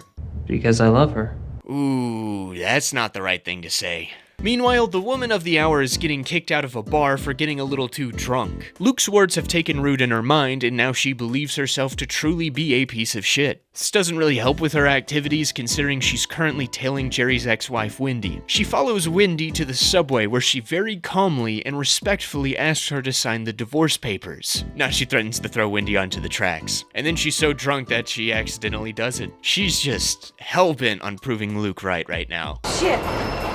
I didn't mean to do that. Not to worry though, Jessica saves Wendy and disappears for the night. Malcolm finds her the next morning drunk on the elevator as he goes for a sobriety run. This is a nice reversal of a couple episodes ago where Jessica is taking care of Malcolm as he struggled with his own addiction. Now, Malcolm has to take care of Jessica as she spirals down a hole of self-hatred. He lets her inside her apartment where they find a present Kilgrave left for them. Malcolm is about to call the cops, but he realizes that Jessica will be blamed for this, so he prepares a cover-up. However, Jessica is thinking along the same lines, but thinks this is a good path to take. Sure, the clear evidence of sewer slide would probably exempt her, but to the right person, the fact that Ruben is dead in her apartment will immediately condemn her, or at the very least, make her prime suspect number 1. She plans on getting herself jailed in a supermax prison, forcing Kilgrave to come rescue her and getting himself caught on camera using his powers. Thus, this would finally free Hope. Plus, in her mind, I'm sure this would be some nice punishment for some of her recent actions. Malcolm doesn't like this, obviously, but Jessica makes it clear that he doesn't get a say in this. She calls the police precinct where Oscar Clemens works, as he was already suspicious of her in the first place, but he doesn't come into work until 8 o'clock that night. This gives Jessica enough time to go out and make her final preparations before turning herself in. She tells Malcolm to disappear for his own sake and calls Trish to do the same. However, she is busy, spending some quality time with Will. She doesn't let him kiss her and seemingly seeks to dominate him in bed. This is a continuation of that idea of her trying to reclaim some form of control after getting wrecked for like 3 episodes straight. In furtherance of that, she's been ducking Jessica's calls because she thinks that all she'll hear is some sympathetic backpatting about how it wasn't her fault Kilgrave got away a couple episodes ago. Will agrees with that position. She's right. That's on her. Way to be a supportive boyfriend, Will. Trish brushes past this and reveals that she has a lead on where Kilgrave is. Using her celebrity connections and feminine wiles, she has discovered who Kilgrave's new bodyguards are. Will sets out to find them while Trish receives a call from Malcolm asking her to come to Jessica's apartment. He needs some help moving a body. You said you wouldn't scream. Malcolm also has an encounter with Robin, who is now looking for her partner in crime. Literally, because it's incest. He tries to work his way through this the best he can, but he does lie that Jessica and Diaper Boy are involved with one another.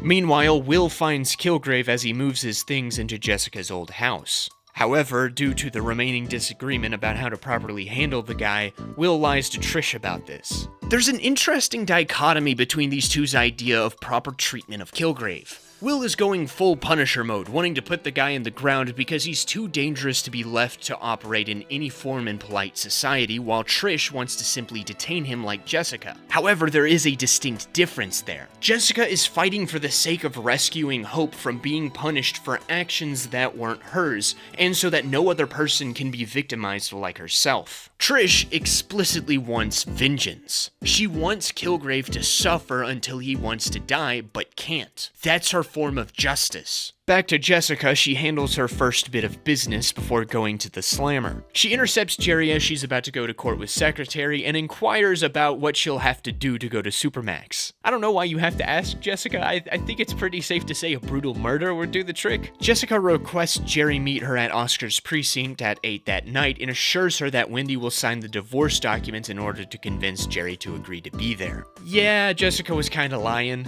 Wendy turns up at the office and turns over email correspondence that indicate Jerry was bribing a juror in order to win her first capital case. Secretary stands up for Jerry, lying that she already knew about all this and forcing Wendy to leave. However, it's clear that this lesbian drama is taking its toll on her. Jessica's next stop is Luke's bar. However, he's left town for the time being, so she just leaves a message promising that Kilgrave is about to come to justice. She then pays a visit to Trish's mom, Dorothy, who is a kid talent agent now. So, whatever horrible things she did to her daughter in the past, it's clear she hasn't learned much from it. One such thing Dorothy did to Trish was get her hooked on drugs, and she now thinks that Trish has relapsed. However, Jessica is here because of Dorothy's own behavior. Apparently, she's been stalking Trish and leaving her drunk voicemails on the phone, which is against the agreement she made with Jessica to stay away from her. She reestablishes the terms of that agreement and threatens violence if it's broken again. This scene feels incredibly random. There was like zero build-up to it. Trish never speaks once about being harassed by her mother in the present, and there's no scenes depicting this leading up to this confrontation. Because of that, it feels like this scene could have been dropped into any previous episode without much confusion. The only thing squarely placing this scene in episode 7 is this exchange. People can change, Jesse.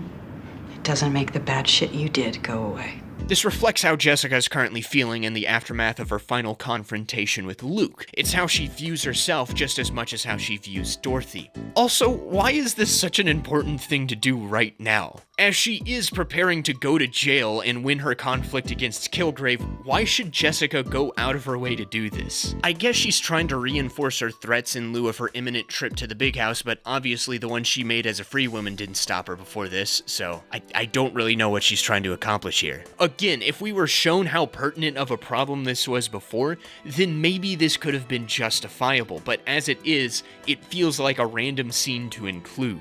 It's like the writers realized they needed to bring her in to set up some future plot points and couldn't think of a better way to do it. Anyway, Jessica finally makes her way back home, but first, she stops to take one last look at New York from the Brooklyn Bridge. At least I think that's the Brooklyn Bridge. That's like the only bridge in New York, right?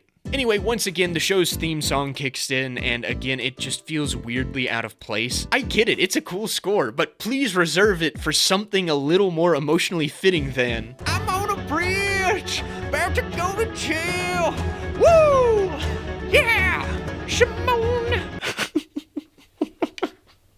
What am I doing? Back home, Jessica is greeted by Trish, who tells her that her plan sucks and that she and Malcolm are gonna save her from herself.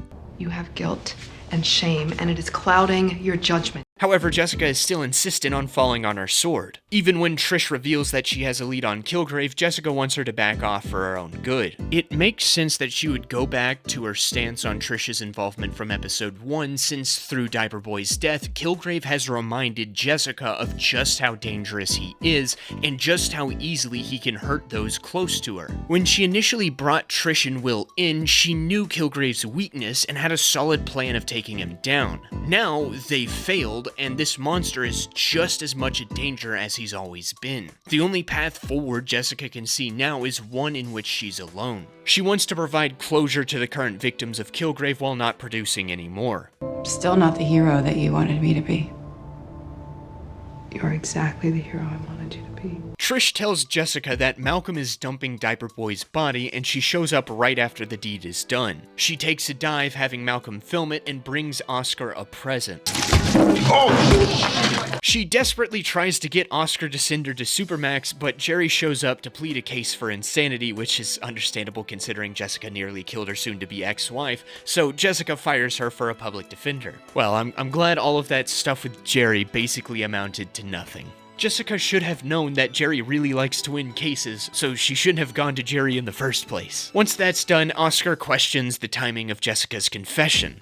You're 2 years away from retiring. Call this an easy collar and just put me away. Well, great, Jessica, you just marked that man for death. Jessica then proves that she deserves Supermax by breaking out of her restraints. However, Brett Mahoney shows up for a cameo to release her. I guess he was just visiting, since this looks nothing like the precinct he works at in Daredevil. Thinking that Jerry meddled with her plan, Jessica barges into the police bullpen to find every cop there pointing their guns at each other. Kilgrave reveals himself, intent on preventing Jessica from going to prison. Apparently, he's been having someone spy on her, so he knows what her plan is. However, this really only indicates one person as the spy. There's a scene earlier that shows Kilgrave leaving Jessica's childhood home to stop his paramour. This comes between the scene where Jessica doubles down on her plan to go to Supermax to Trish, and the scene where she fishes Diaper Boy's body from the river. That means only one person knew about Jessica coming here explicitly to turn herself in at that moment. Some random street rat would not be able to know about any of this. Nobody else but Trish could have been the spy, and yet that never gets addressed. I mean, outside of that, who else knew that Jessica was even going to go to the precinct before this? Jerry? The secretary? Malcolm? None of them are confirmed to be Kilgrave's spies later on. Or what, did he have a spy at the police precinct who heard Jessica's phone call earlier and deduced that this was her entire plan? Seriously, I have no idea how he knew that she was planning to do this. And there's no answers given. How did he know that she was gonna be here? Regardless, Kilgrave professes his love for Jessica, telling her that everything he's been doing to her is his way of showing her that they are perfect for each other. This is a sick joke. But it isn't. Jessica is the only person Kilgrave ever wanted who walked away from him, leaving him experiencing a deep yearning, something a man who can control minds isn't accustomed to. He now plans to woo Jessica over to him, convincing her to fall in love with him of her own free will. We're inevitable. He won't let Jessica come with him now, since she'll only be doing it to save the lives of all the cops here, so he tells her he'll be waiting at home for her later. He's left a present at her apartment that tells her where that is, which again explains why he was there at the beginning of the episode. Presumably, Diaper Boy's body was, I guess, supposed to spur a full-on search of the apartment, but, you know, Jessica was a little more concerned with the fact that someone was murdered in her home. Kilgrave has the footage of he and Jessica erased and gaslights the cops into thinking that this was just a huge joke. He then prances out of there to await his love. Jessica rushes back home to find Kilgrave's present, her childhood diary that she lost when she moved in with the Walker family as their adopted daughter. It should also be noted that in this flashback, Trish has a bruise on her neck, almost similar to the one that Will gave her. Almost. On her way to her old home, Jessica bumps into Robin, who pleads with her to let Diaper Boy come back home. Robin thinks he's acting out against her and he needs her protection. He's very sensitive about his neck, you know? Yeah, You could say that. Man, I'm starting to feel really bad for this guy. Despite being in probably his early 20s, Diaper Boy is clearly emotionally stunted, as indicated by the reason why I call him Diaper Boy and some comments made by Robin. He's been drawing their initials with a big heart around him on his Etch-a-Sketch. Tell him I'm sorry about the zoo. We can go this weekend. Will you tell him? I'll take him to see the giraffes, I promise. He's just a boy! Actually, yeah, that's probably the best indication right there. With that in mind, I think Diaper Boy is a guy who is emotionally still young who seeks to have strong, controlling women in his life. At first, that was Robin, but once he saw Jessica shut her down quite easily, suddenly he fell in love with her as she asserted herself as the alpha female. This childlike infatuation eventually led him to getting more and more involved with Jessica's life to the point of his death. It's really depressing. However, this, I hate to say fetish, but that's kind of what it is, feeds into the overarching theme of control that this season seems to be fleshing out. I'll develop that thought later, but first we have 6 more episodes to get through. So, Jessica brushes Robin off while experiencing the immense guilt that comes with it, and meets Kilgrave at her childhood home, all while Will looks on. Being home unlocks some unpleasant memories for Jessica, specifically the day her family died. The family rushed her out for a big trip, but on the way to their location, she got into a fight with her brother Philip over his Game Boy, distracting her father long enough to recreate what should have happened to Echo in the first episode of her series. This gives context to Jessica's self-hatred. One of the first traumatic events in her life could have been understandably seen as her fault in her eyes. Having to deal with that as a kid, and then living with a wretched woman like Dorothy could do a lot to beat down a child. And of course, that gets worse with Kilgrave. This could also inform part of her motivations in pursuing superherohood as a way of penance. In the present, Kilgrave welcomes Jessica home with some noticeable differences. Kilgrave has Hank the hired guard, Laurent the chef, and Alva the maid working for him to appease his own personal tastes. Hank finds out that Jessica is recording her conversation with Kilgrave to catch a confession on tape, and he turns her phone over to his boss. Kilgrave then starts a tour of the house, but Jessica first establishes the ground rule over never touching her, to which he agrees to.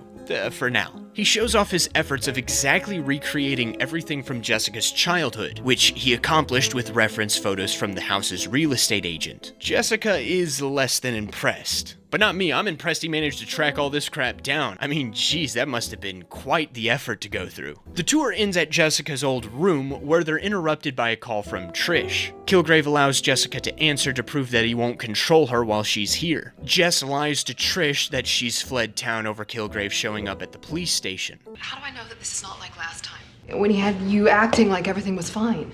Because Kilgrave is a psychotic, repulsive waste of a human being, and if I were under his control, he would never let me say that. You know, I absolutely love how Kilgrave is so proud of himself for letting her say that. I mean, he is evil through and through, but that moment is hilarious to me. Trish laments the fact that now everyone she knows is disappearing, telling Jessica that Will has put in a 2 weeks leave at the station and vanished. That's all Kilgrave will allow for now because it's getting close to dinner. He's left her a nice dress, but Jessica's more of a jeans and jacket type of girl. Purple's not really my color.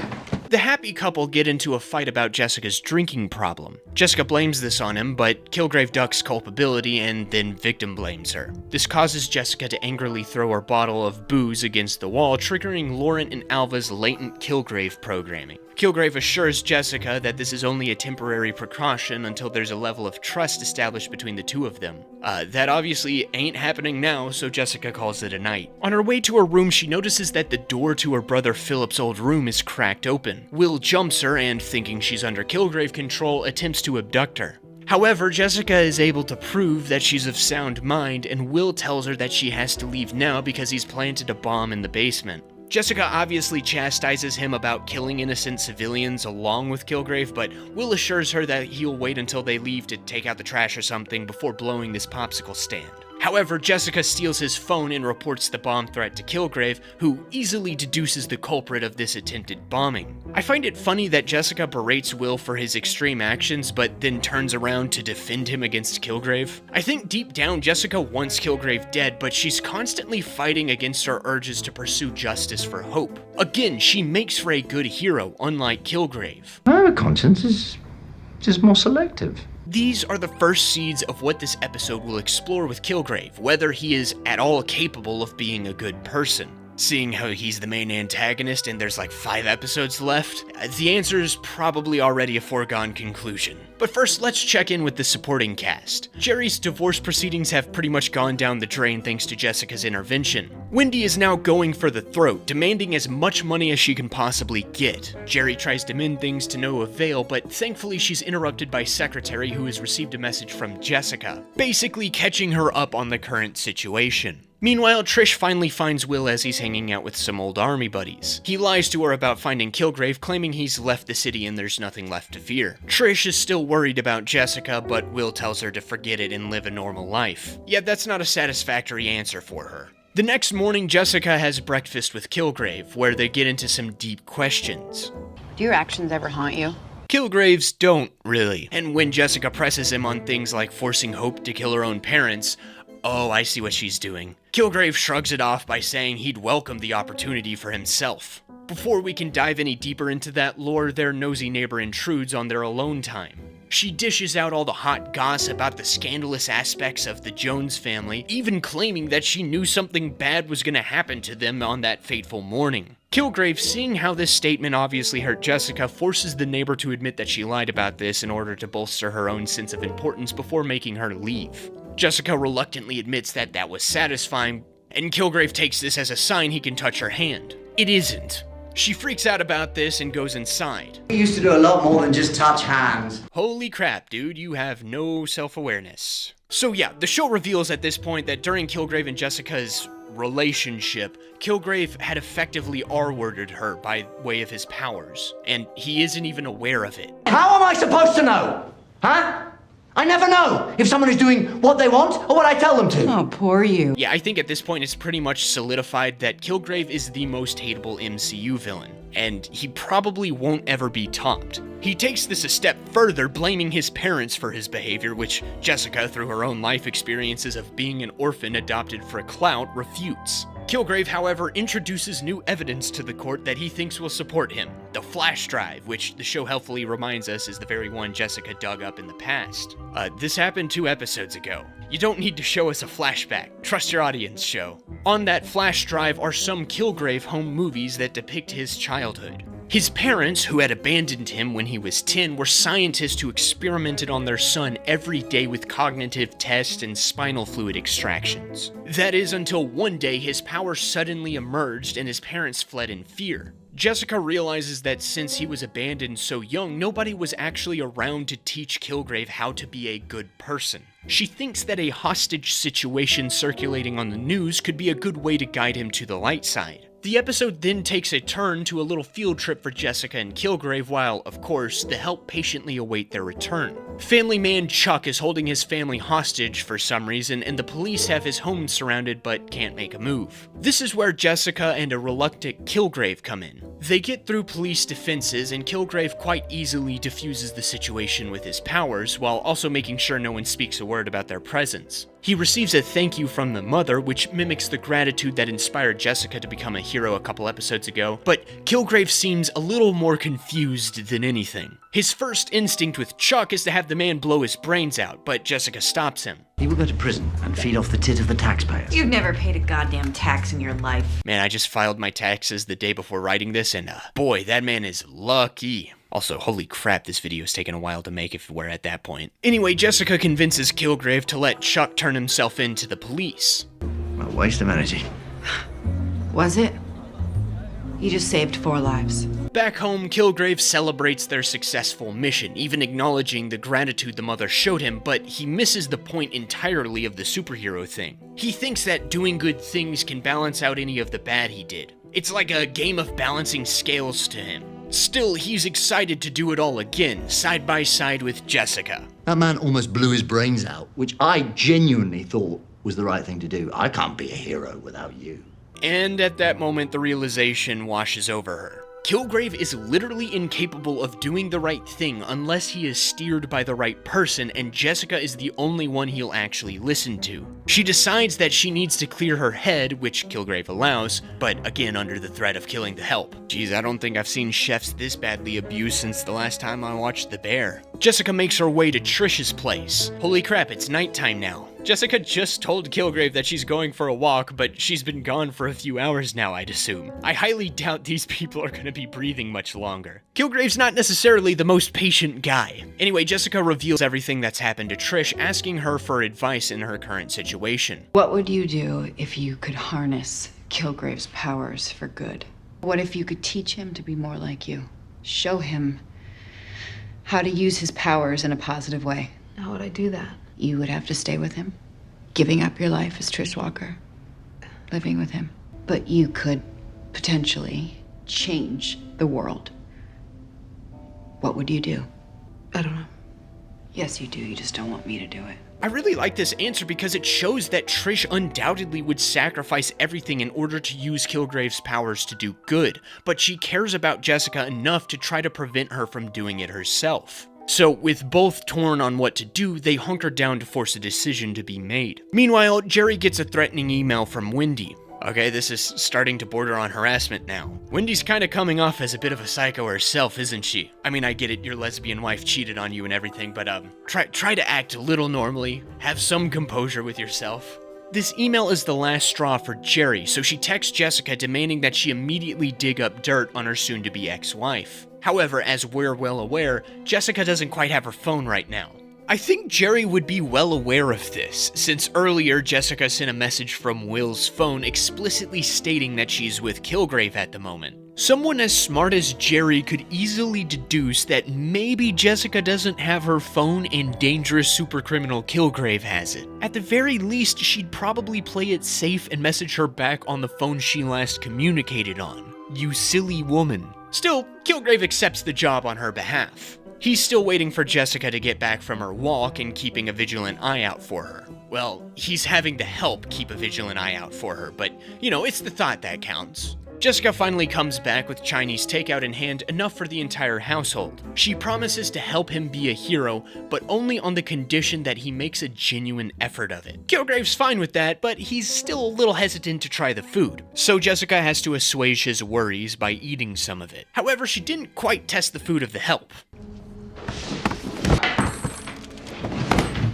Man, these people better be getting paid really well, or at the very least getting a really nice tip. While he's distracted, Kilgrave gets mollywopped by some sufentanil. Jessica takes off with him in his flash drive, but gets intercepted by Hank, who then intercepts a bullet with his body. Yep, Will and his army buddies arrive to save the day, but they're a couple minutes late. Still, Will wants to kill Kilgrave, but Jessica flees before he gets the chance. I know he's supposed to be a little unhinged, but dang, this dude needs to learn to see the big picture, such as a nosy neighbor approaching him with a special package.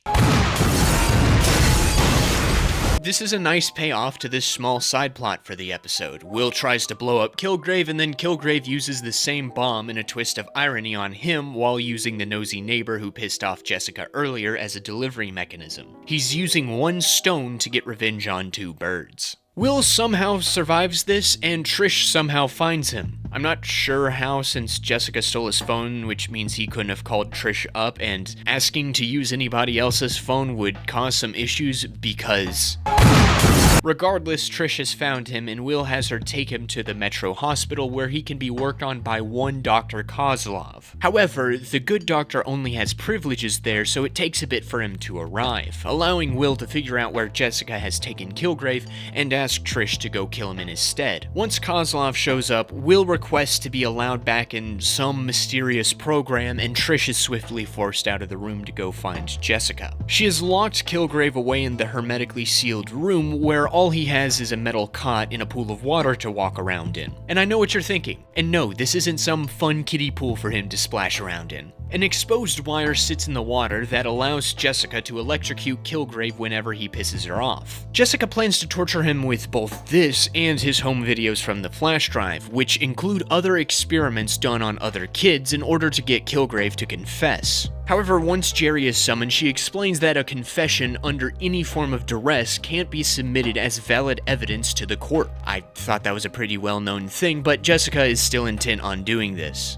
What she needs is legitimate evidence of Kilgrave's powers. His home videos won't do anything since there's nothing really connecting the baby Kevin experiments to the modern Kilgrave. In order to legitimize anything Jessica records here, she needs some form of legal authority to witness Kilgrave's powers alongside them.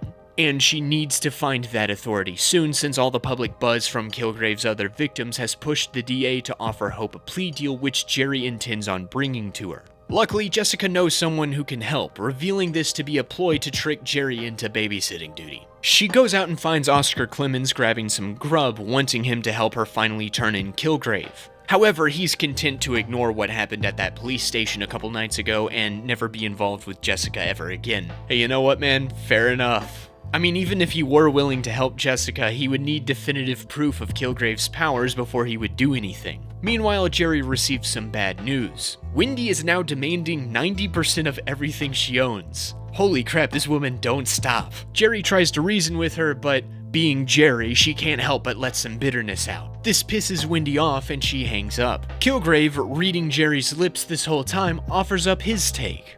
Bitches, right? He attempts to sell his services to deal with Wendy, but Jerry ain't buying it. Thankfully, Jessica arrives to spare her from more temptation. Since Detective Clemens needs hard evidence of Kilgrave's powers, she's determined to force them to be used. Jessica enters the room while Jerry mans the camera and stun button. Despite Jessica's best efforts to provoke him, Kilgrave knows what's up and plays victim. Jerry goes to press the button, but Trish arrives and stops her. However, Jessica starts to go too far even for Trish, and the evidence gathering comes to a shocking end. Get it? Get it? Because of the electrocution? Nah, you know what? Never mind. Jerry decides that she can't be party to this anymore and leaves, but things aren't much better at the office. Secretary has intercepted mail from Wendy containing the incriminating emails. This has officially made her a criminal accomplice, so she pleads with Jerry to stop being so soft with Wendy. Using her feminine wiles, Secretary motivates Jerry to become the ruthless lawyer she used to be. So this has been Jerry taking it easy then.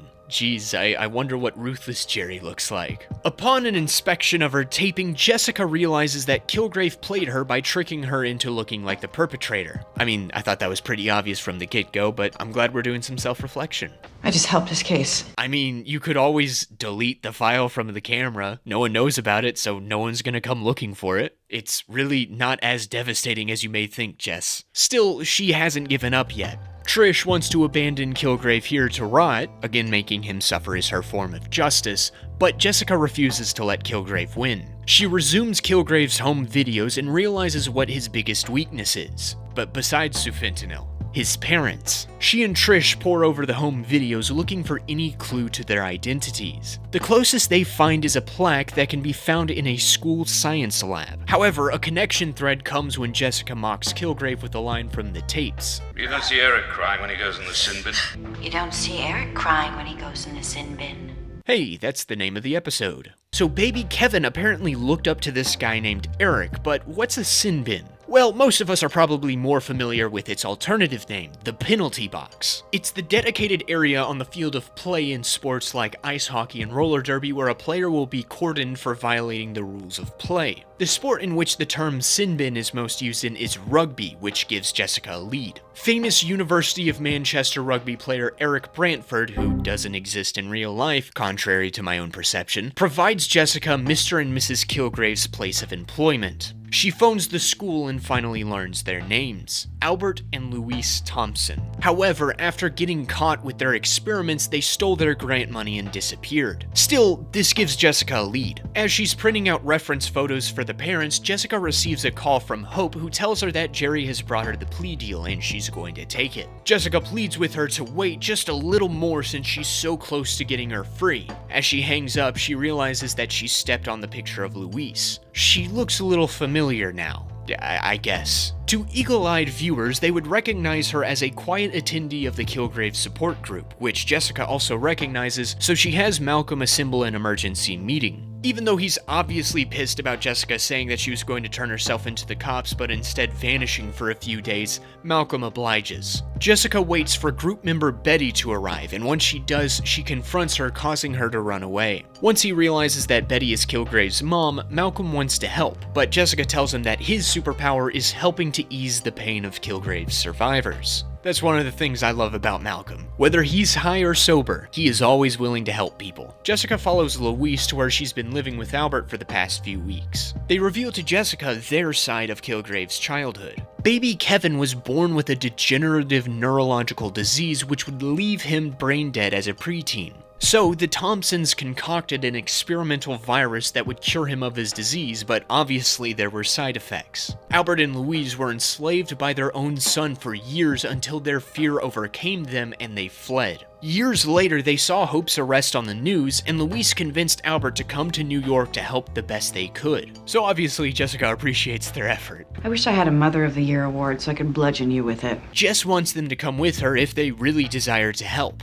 I like how their responses quickly establish the differences in their characters. Louise wants to come with Jessica because she blames herself for all the horrible things her son has done, being weighed down by her own failings as a mother, while Albert refuses Jessica's demands because he views Kilgrave as an evil entity beyond his control, blaming Kilgrave for all of his crimes. However, he ultimately agrees for the sake of his wife. I love how this concession and the fact that he jumped in front of Louise to protect her from Jessica quickly and effectively establishes the love he has for her. With all the pieces falling into place, Jessica sends some bait to Oscar to ensure his presence. Before the gang comes together, Trish is left alone with Kilgrave. As she contemplates Will's request of killing him, Jerry arrives to free her of that choice. She sends Trish outside to take a breather, and embracing the ruthless lawyer within her, she decides to hear what Kilgrave has to say. We don't though, since we're taken outside with Trish, who checks in on a much healthier Will.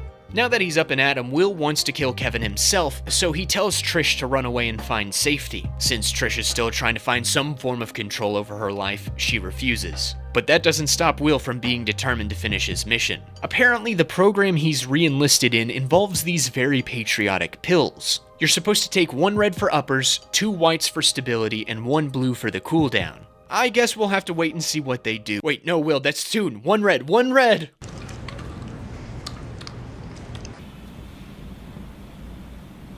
I don't like where this is going. Please, lady, you don't understand. You don't know what you're doing here. Stop!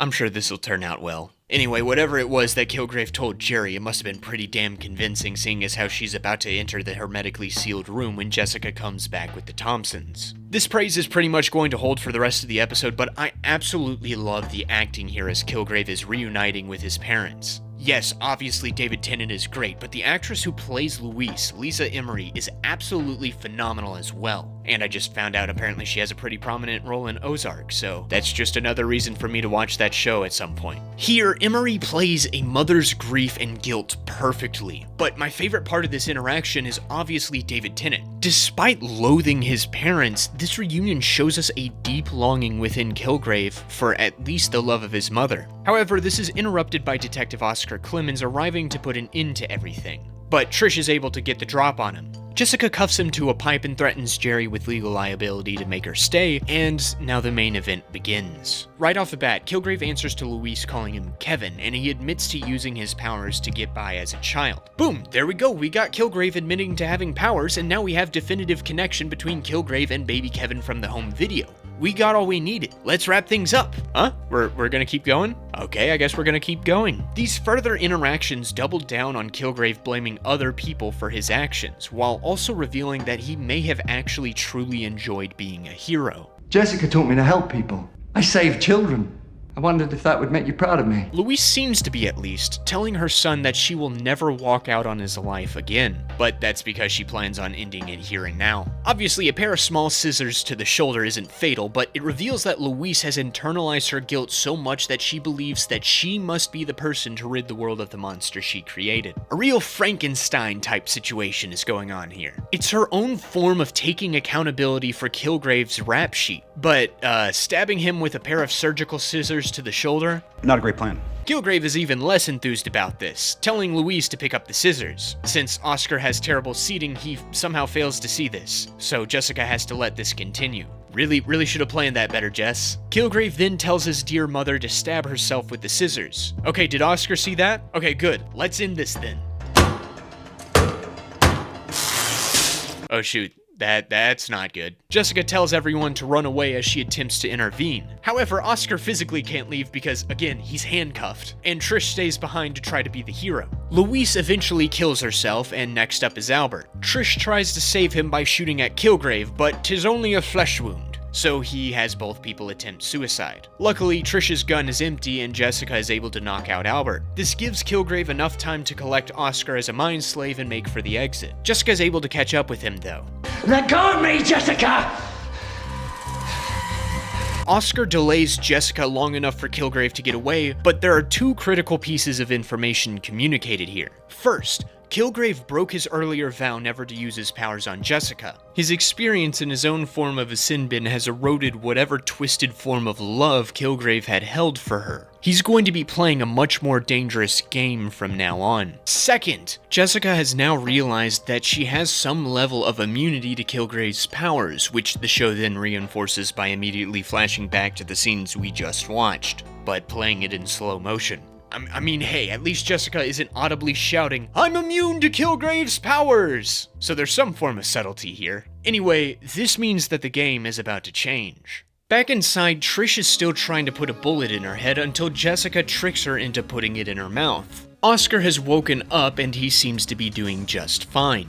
Both he and Jessica stop Trish from calling an ambulance since time is of the essence and they need to track Kilgrave down immediately without any interference from the authorities. Well, besides Oscar and some of his discreet colleagues he plans to bring in to clean up the mess. Albert suddenly wakes up, still under his son's commands, so Jessica has to restrain him before heading out to find Kilgrave. However, Trish is still worried about Jessica becoming subject to his persuasion, but Jessica assures her that she is immune to his powers now. Albert has a sudden realization. Years back, he and Louise had developed an antidote to baby Kevin's powers, but they couldn't perfect it. Jessica's blood could contain the missing catalyst to complete the cure to Kilgrave. Trish volunteers to help him, serving as his hands, since he still really wants to pull a Malaram on himself. Again, I just have to note the weird deviations in how people behave under Kilgrave's control. Almost everyone else behaves in a single-minded way to accomplish his orders. Even when they're able to demonstrate some semblance of their original personality, it's only for the purpose of fulfilling his commands. Here, though, Albert has temptations, sure, but once he's tied up, he's pretty much acting like normal. While characters like Hope and even Trish in the same scene actively fight against any type of restraint to fulfill their orders. Maybe he has some sort of resistance built up after all those years being with baby Kevin, but it's not entirely clear. Regardless, he and Trish head for his motel to make the antidote while Oscar stays behind to secure the crime scene. He and Jessica realize that the electrocution button failed because of a cut wire, and they deduce that Jerry was behind it. So Jessica heads out to search for her. She's been turned into an inadvertent getaway driver for Kilgrave. He needs her to take him to a doctor and she knows the perfect person, her soon-to-be ex-wife. And while yeah, Jerry's under mind control, she obviously made this choice consciously, because it's heavily implied that she had offered to help Kilgrave escape in order for him to force Wendy to sign the divorce documents. And as we know, Kilgrave will totally do that. I'm a man of my word. If I feel like it. Things look a little concerning for Jerry when Kilgrave starts bonding with Wendy over their shared experiences being tortured by the love of their lives. He even proposes getting some revenge on Jerry. How do you avenge death by 1,000 cuts? Kilgrave then grills Jerry on Jessica's motives, which is pretty much just some repeated information at this point. She wants justice for her own treatment and for Hope's at the hands of Kilgrave. Tell me something I don't know. Well, she does. Jerry reveals that she and Jessica helped Hope kill his baby, and then she had its corpse studied for the sake of trying to replicate Kilgrave's powers. Well, that makes this comment a little more sinister. What a waste. Could solve so many problems with his gift. However, it didn't work, so Jerry sent the dead baby into cryo storage at Hammond Labs. That's gotta be a reference to him, right? You're disgusting. She's pragmatic. The group is interrupted by a call from Jessica, so Kilgrave has Jerry answer and figure out where his father is. However, Jessica approaches the call very carefully, saying that Albert has disappeared and no one knows where he is. Wendy then accidentally interrupts the call before anything can be learned, but Jessica now has a clue to Jerry's location. Kilgrave also has a clue. She didn't say he was dead, which means she saved him, and she knows exactly where he is. Yeah, wait a minute. Why didn't she just lie and say Albert was dead? That could have been an easy way to keep him safely tucked away. I mean, I guess it's reasonable that Kilgrave would assume that Jessica would try to save his life and succeed in doing so, but that still seems like a more effective lie than just, I don't know where he is. He just kinda got up and ran away. Jessica, I would think with your experience lying to people, you would be better at this. Suddenly, they receive a visitor, causing Kilgrave to give Wendy her chance to pay back those 1,000 cuts and flee. Whoever's at the door just keeps knocking as Jerry screams bloody murder right up until the last second. Secretary bashes Wendy's head in with a statue, killing her, right as Jessica arrives on the scene. She sticks around just long enough to learn that Kilgrave wants Albert and leaves. While she acknowledges that Secretary killed in self-defense, this entire situation is of Jerry's own making and she should be left to wallow in it. Secretary is arrested and Jerry tries to represent her. However, Secretary has done the same mental math I did earlier. While she was with Kilgrave, Jerry wasn't solely under his control by taking him to Wendy. Jerry first tries to gaslight her about the situation and then she tries to gatekeep blame by turning it around on Secretary, but the girl bossing doesn't work this time. Unfortunately, Secretary has now realized that what she saw as a confident lawyer fighting tooth and nail for her clients was really just a world-class bullshitter. She disowns Jerry as both a lover and a lawyer. Hey Jerry, look on the bright side, at least there wasn't a U-Haul involved. Meanwhile, Oscar also receives a just as deadly visit from an ally. Will arrives at the safe house and surveys the situation. He isn't quite behaving right, ducking Oscar's questions and just looking generally unhinged. The almost retired detective is confident that they have everything they need to put Kilgrave away, but Will proposes an alternative. Vigilante justice. That's obviously laughable to an officer of the law, but Will is too tweaked out to consider a silly thing like proper procedure. When Oscar goes to call in his squad, Will pulls a gun on him and takes his phone. Wait, Oscar, why didn't you do this sooner? This was like the only thing you had to do, bro. Why didn't you do this the second everyone split up? Why wait until now? Granted, I can allow that maybe not that much time has passed, but in order for Will to show up without incident, he'd have to come here after Trish, Albert, and Jessica have completely cleared the scene. Jessica had to wait here for a cab, mind you, so clearly Oscar took his sweet time calling his boys. You said you trusted the men you were calling in, so there wasn't anything you needed to hide from them before calling them. What, were you baking cookies or something? Will is a little confused about this as well, seeing as how he just realized he pulled a Glock on a fellow officer, so he puts it away and calmly inquires about Trish's location. Once he gets his answers, he parts ways with Oh crap, no, hold on. You're not supposed to do that, Will. See, this is what happens when you take 2 pills instead of 1, Will. I warned you about this. Well, since he's now a murderer, he has no qualms with adding arson to the rap sheet. And then he's off to find his girlfriend, who's been diligently working on the Kilgrave vaccine all day. Well, 10 hours to be specific. Will shows up wanting to help. How in the world did it take him 10 hours to travel a couple of blocks? Those pills must have a hell of a crash period. Trish notices that he's still tweaking and grows a little suspicious. Turns out this is justified since the second he learns that Albert is Kilgrave's father, Will attacks him and accidentally hurts Trish in the process, bringing him out of the zooting haze long enough for Trish to kick him out and steal his pills. This makes sense as a decision for her since these things must be pretty empowering, seeing as how Will went from being bedridden to super soldier in about a day, and Trish is still looking for some way to claim power for herself. Meanwhile, Jessica returns home, finding Malcolm and Robin outside putting up missing flyers for Diaper Boy. Jessica's a little confused by this, but Malcolm explains that he had found Robin crying in the stairwell and wanted to help any way he could, whether that's giving her something to do or maybe telling her the truth one day. Jess obviously doesn't like this, but she can't think of anything better to suggest to Malcolm, so she throws the flyers down and goes inside where she's greeted by another familiar face. Kilgrave reveals that he's known for quite a while that his powers don't work on her, which means his grand romantic gesture of letting Jessica fall for him naturally was a big old lie.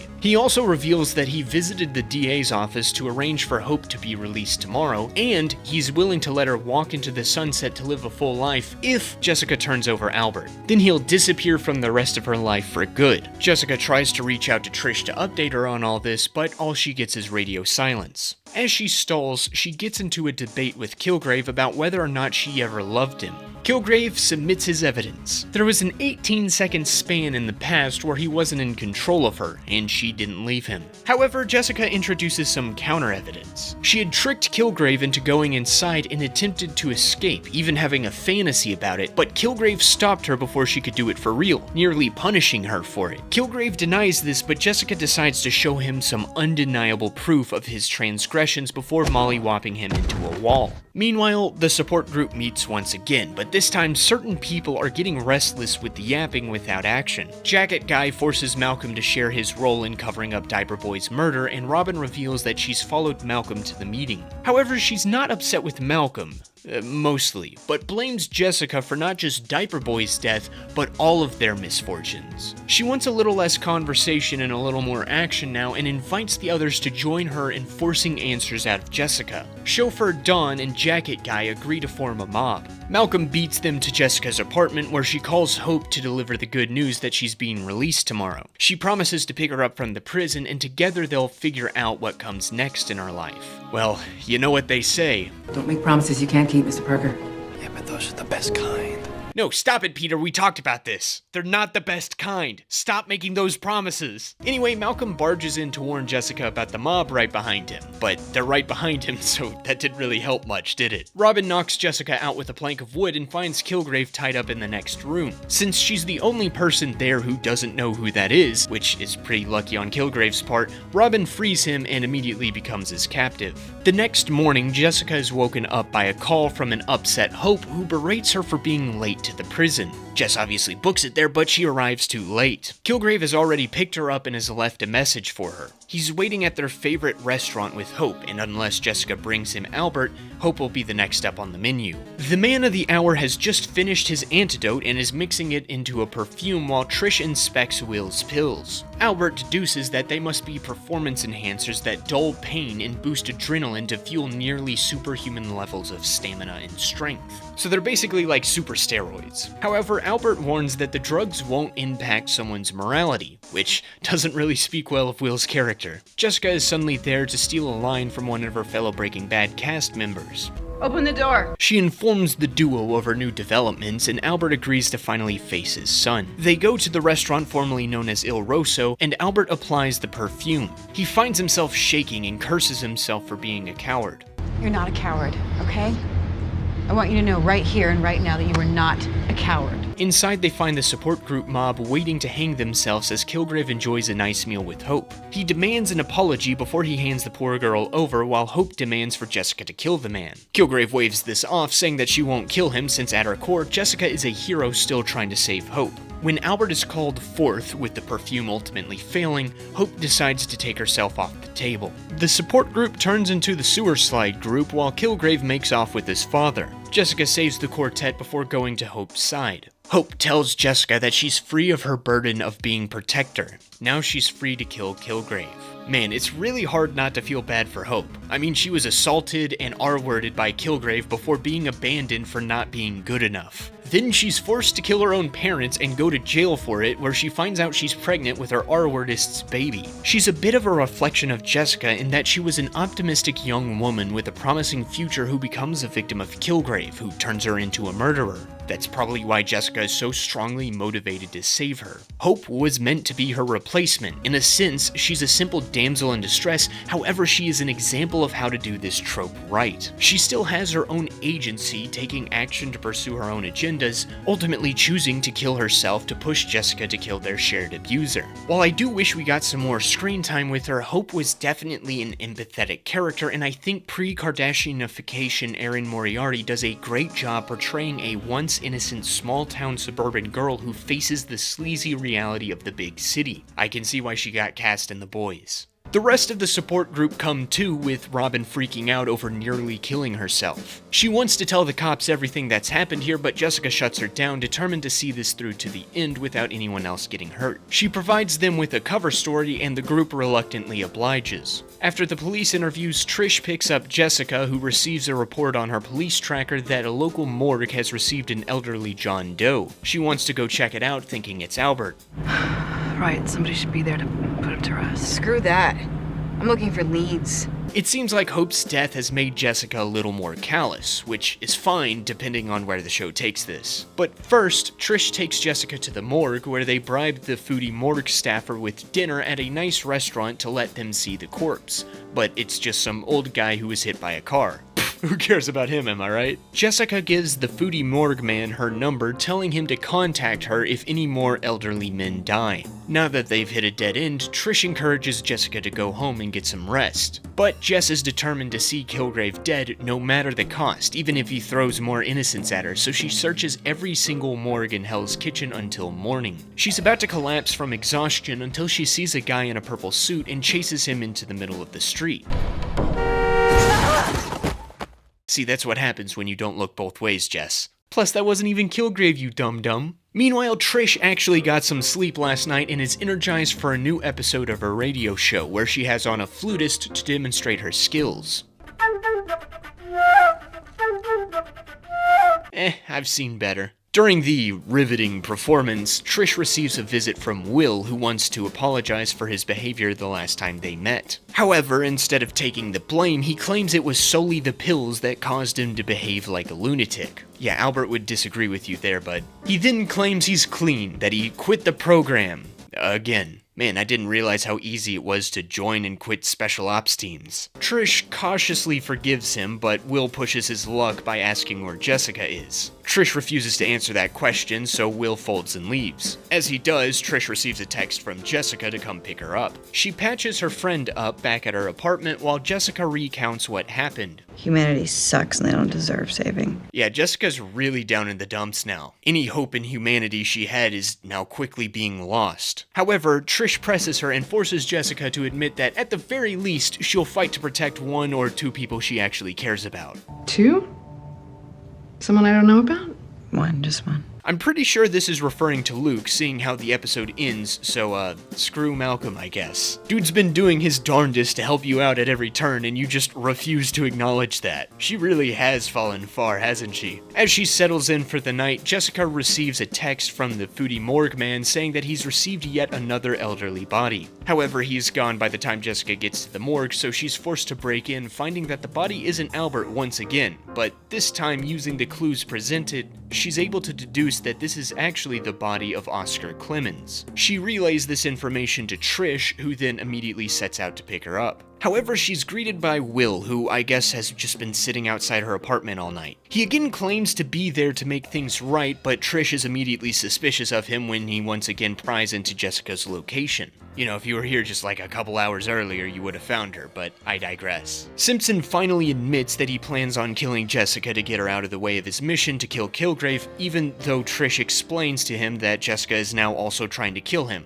But seeing how he's a little mentally unwell right now, I guess I can excuse some irrationality on his part. Suddenly, some of Kozlov's soldiers show up, forcing Will to down a couple more red pills to become even more based and shoot them before kidnapping Trish. I guess the pills help with your shooting abilities too? I'm not really sure how a spike in adrenaline helps you aim a gun better, but sure, show, I'll roll with that. He intercepts a call from Jessica and offers up a lead on Kilgrave, so she invites him over. Meanwhile, Trish begins breaking out of her workout room.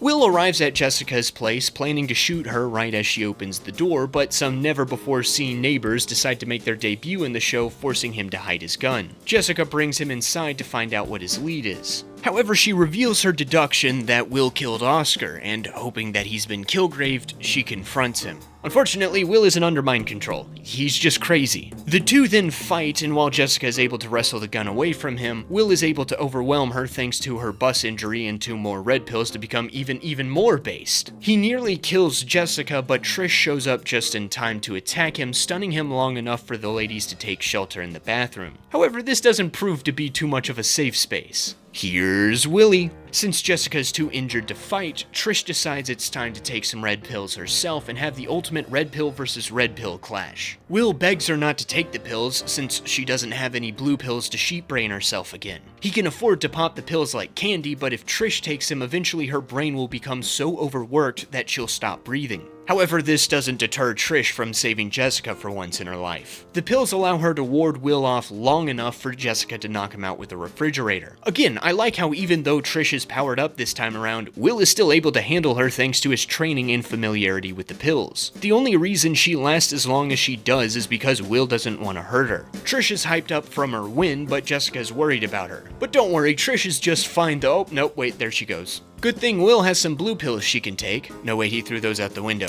I guess we gotta call an ambulance and hope they get here on time. Just had to be a hero, didn't you? I learned it from you.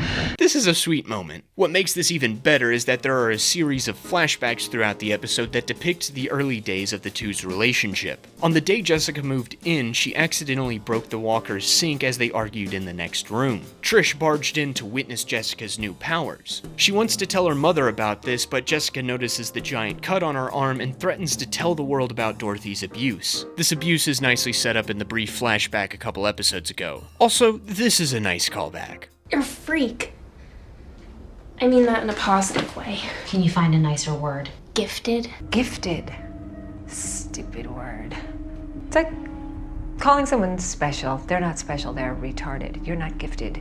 You're a freak. They make a pact that Trish would never spill the beans about Jessica's powers and Jessica would never try to save Trish. However, one day Jessica found Dorothy forcing some anorexic behavior onto Trish. Not wanting her adopted sister to become like the machinist, she attacked Dorothy and sent her away cowering. Ironically, the first thing Dorothy ever said to Jessica was, Patsy's gonna save you. But Jessica was the one who ultimately saved Patsy from her. And finally, in this episode, years later, Trish is able to return the favor. Kind of. Later that night, Jessica sits faithfully by her side, but receives a text from an unknown number saying that Luke is about to die. Jessica immediately heads to his bar and arrives just in time to see the results of Luke's Taco Bell night. Meanwhile, Malcolm tries to get another support group meeting together, but this time the only attendee is Robin. And she isn't even there for support. She's actually there to warn Malcolm about trusting others. Jesus, what is it with people? At best, they're assholes. At worst, they're zombie assassins. Robin seems to be arguing the same thing Jessica is feeling in this episode, that people are horrible and not worth saving. However, Malcolm refuses to believe that there's no point in helping others. No one can help anyone. If I believe that, I'll kill myself. But doubt lingers in his mind as he returns home. He spots some people rummaging around Jessica's apartment, and for the first time, he chooses to keep to himself. I suppose that's the common thread in this episode. A lot of our main characters are now changing the values they've had throughout the show. Even when he was a drug-addled spy, Malcolm still prided himself on being able to help people. However, now he doubts whether it's worth it or not. Jessica has rediscovered her desire to become a hero with helping Hope, but in the aftermath of her death, she's reverted back to only caring about killing Kilgrave and protecting what's hers, just like she was at the beginning of the season. Will Simpson was a guy who also wanted to protect people, and killing Kilgrave became his way to do that, but now he's a deranged drug addict willing to kill people simply for not agreeing with him. On the more positive side, Trish has been trying not to be someone who needs protecting and finally is able to save her own savior. Kind of.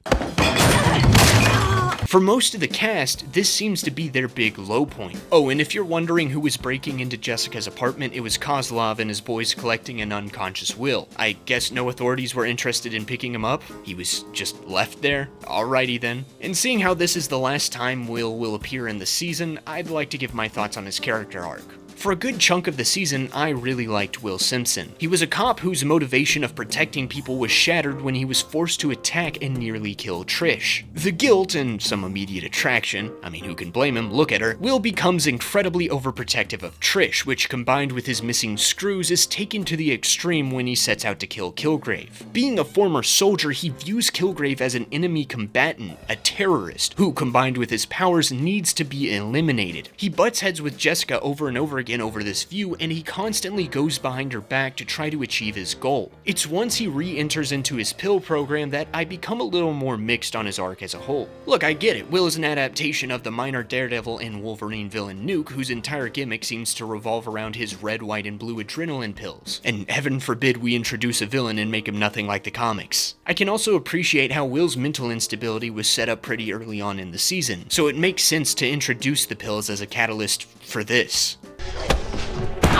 I can even appreciate how Will loses his grasp on morality the more he takes them. However, I think killing Oscar is a bit much. Part of it is because I kinda liked Oscar. He was a stereotypical old detective about to retire, so yeah, he's gonna die soon, but I found him to be likable, largely thanks to Clark Peters' performance. Plus, I'm just a huge fan of Clark Peters after watching Person of Interest as a kid. The more substantial reason I'm not a fan of killing Oscar is that this was kind of pointless from Will's perspective. Yeah, I get that Oscar wanted to arrest Kilgrave, but he wasn't actively trying to stop Simpson. I suppose if he had called in his boys, which he really should have done by this point, but I digress, then this would become a full police investigation that would encumber Will's Kilgrave hunt. Still though, I think it was a bit much to kill Oscar in this moment. He could have easily knocked him out and moved on. Plus, the scene kinda buries the lead on the fact that Will is evil now. I think it would have been more interesting to have Will's insanity hinted as he re-enters Trish's life until he tries to kill Jessica. Maybe he can even kill Oscar in order to do so as this big definitive moment that he no longer is on the side of the angels. This would also have his slipping morality happen a little more gradually, rather than him taking the pills and killing Oscar immediately. He can take the pills, attack Albert, accidentally hit Trish, try to kill Jessica, and then coldly kill Oscar to complete his arc into villainy. Still, I overall liked Will's character as a counterbalance to Jessica and Kilgrave, portraying shades of grey to the morality of the show's characters, similar to the role of the Punisher in Season 2 of Daredevil. That probably explains why the writers decided to change his first name from the comics. In the aftermath of the bar explosion, Luke explains that he was under Kilgrave's order to blow up the bar the second Jessica showed up. He had been following Jessica the other day, hoping to find Kilgrave and kill him, just like basically everybody else in the show.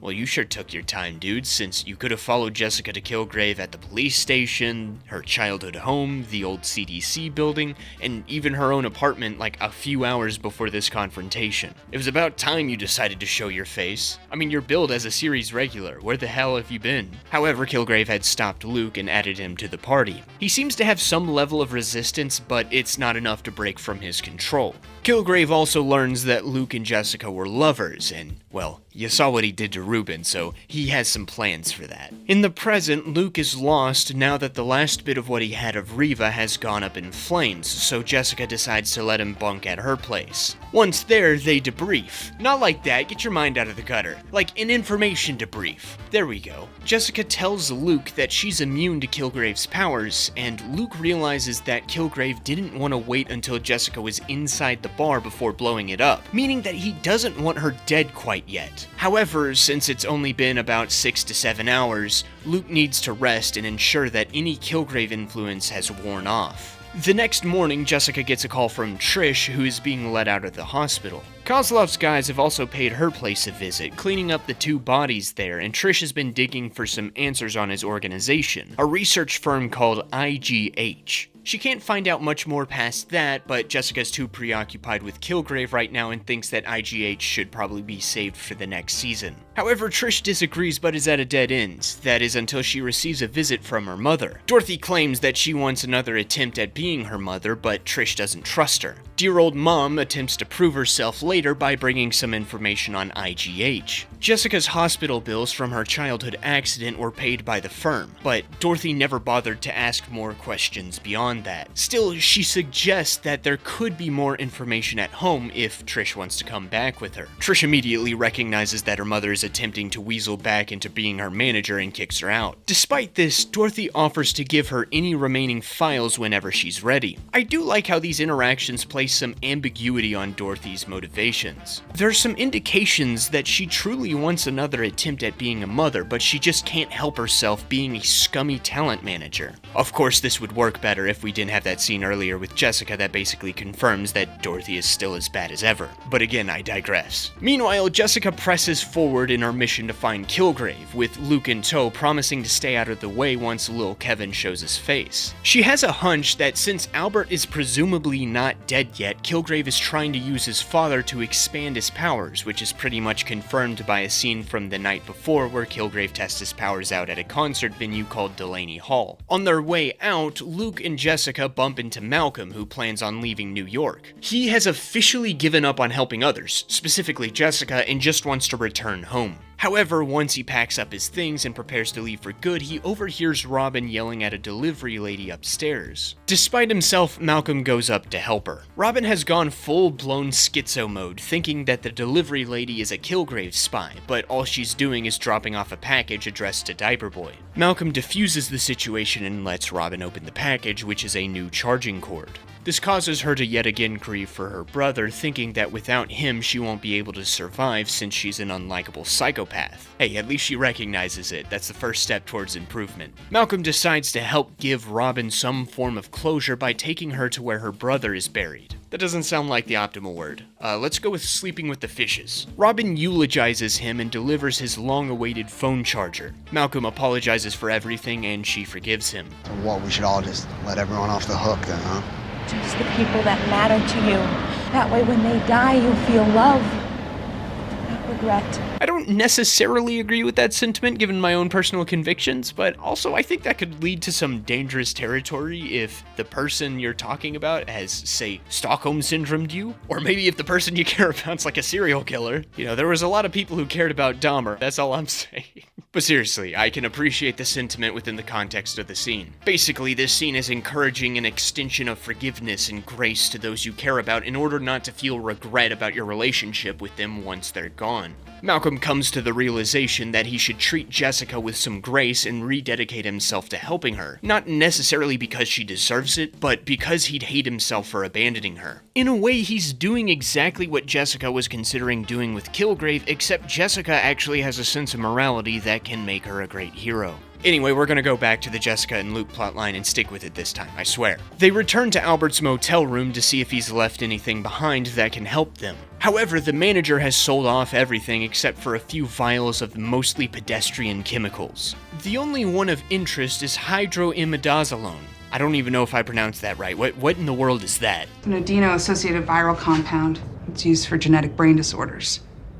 I looked it up. I guess I could have done that too. They follow this lead to Zolk, a lab that produces hydroimidazolone. Jessica finds out that the people inside have been literally working non-stop to produce the chemicals for Kilgrave, so there's now nothing more to do than to hunker down and wait for Kilgrave to return. As they wait, Luke and Jessica have a nice little moment where the former extends some forgiveness to the latter. And I'll say it every day, or as long as you need to hear it.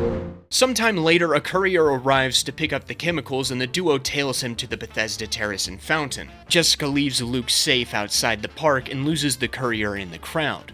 This is not cool. I've never identified more with a character than this moment. Quit pretending like blowing big bubbles is a talent, guy. Unless you're SpongeBob, I don't want to see it. Well, because I was delayed in my anti-bubble performer rant, the courier was able to deliver the chemicals and do some light trimming on his head. Jess, I'm pretty sure he's dead. You don't need to check his pulse. Jessica and Luke return home now that they've hit yet another dead end. Trish meets them as they arrive with the IGH files. However, upon seeing and meeting Luke, she decides to put them away for the time being. Privately, she encourages Jessica to pursue her relationship with her victim's widower. The chemistry was jumping off of the two of you, and you can't say he's not hot.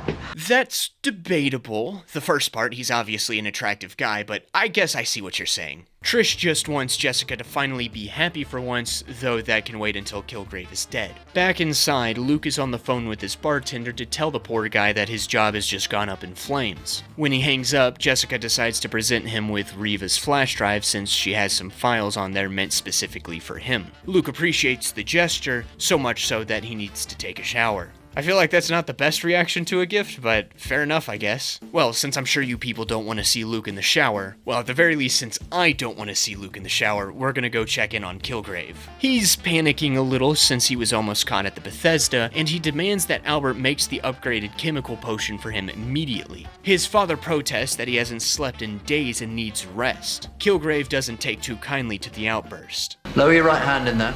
Okay, Luke's out of the shower now. We're safe, and you ladies get your eye candy too. He reflects on when he first got his powers, how he went out to test his capabilities and people thought it was a big stunt. And he suggests that maybe the same thing would happen for Kilgrave. Jessica decides to check. Horse fetishists in Central Park. No, everyone knows about them. Well, hold on, Mr. Hands is now canon in the MCU? That's crazy. Anyway, Jessica finds a lead where a nice young girl recounts Kilgrave's performance at Delaney Hall, which confirms that his powers are in fact improving. Luke is worried for Jessica's safety, but she's determined to go to the hall and find a clue to stop him. At the hall, the duo moonlight as liquor agents in order to gain access to the security footage, but it's been scrubbed. However, that doesn't matter since Kilgrave's here. That's some really convenient timing. Something's off here. Jessica evacuates Luke and the manager and confronts Kilgrave. He tests his powers on her, but they don't work. Alright then, this'll be an easy beating. Jessica's got this. I want you to know I forgive you for everything.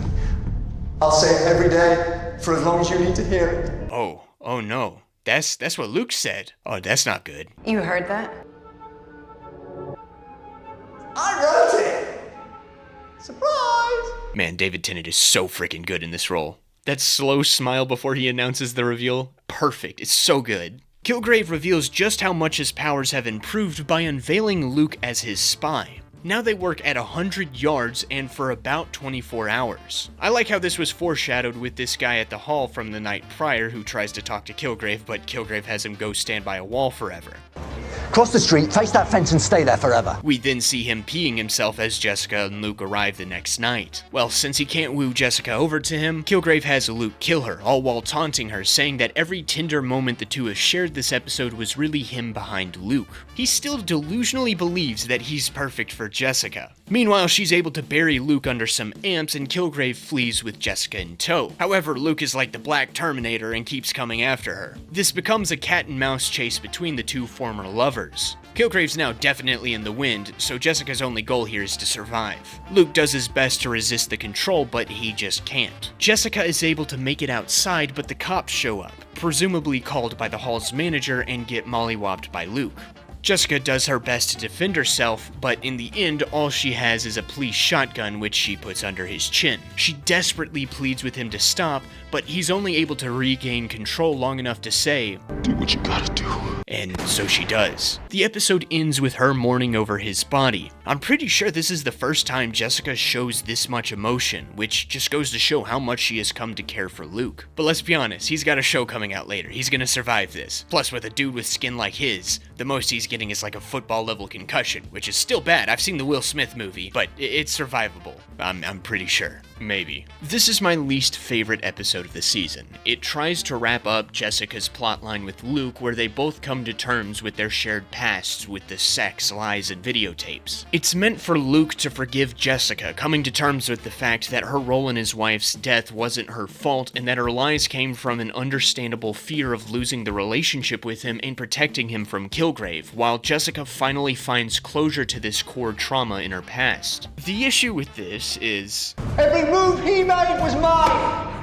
Those tender moments, those sweet things he shared, it was all me. Yeah, any type of closure and growth that these interactions brought are negated by the fact that it was all orchestrated by Kilgrave. I don't know if Luke actually forgave Jessica or if this was part of Kilgrave's whole bit, and that's kind of an important thing for both characters to grow as people. You may be thinking that, well, this is the penultimate episode of Season 1, so it can be rectified in the finale, but, spoiler alert, Luke spends most of the finale being comatose before he wakes up and pisses off to do his own spin-off show. There's no closure to this plotline that feels meaningful, and when the entire episode revolves around this farce, it isn't very satisfying to watch. It certainly doesn't feel like a proper conclusion to these two's relationship. Despite my smaller gripes with the latter end of Will's arc, at the very least he got a definitive end that makes sense for his character. Add to that, one of the B-plots for this episode basically just serves as a blatant setup for Season 2. Malcolm wrapping up his arc with Robin and realizing that he needs to rededicate himself to helping Jessica was definitely the best part of this episode, but it was overall a fairly disappointing penultimate episode for the season, but at least the finale pays off. Jessica takes Luke to the hospital where they affirm that Luke has suffered blunt force trauma to the head. However, thanks to his powers, they can't actually treat his condition. Hey wait, I know you! Claire is left with Jessica and Luke as the doctor leaves to get a hold of a specialist. The cops from before arrive to look for their attacker, so Jessica has to explain everything to Claire, hoping that she'll help them escape. Thanks to her experience with the man in the mask, Claire is a little more willing to help them than other nurses. On their way out, Jessica inquires about alternative ways of treating Luke, but Claire says that the best they can do is ice his head to reduce the swelling in his brain. With his powers, there's not really much else they can do.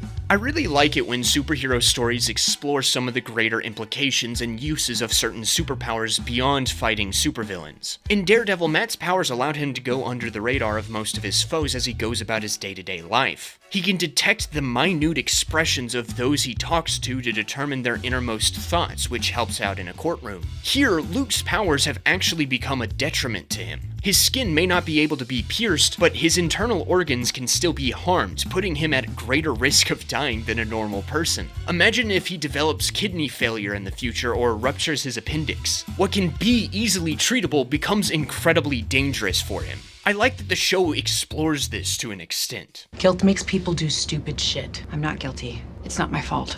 See, I hate that. I want everything to be my fault, good or bad. It means I have some control. You don't. Obviously.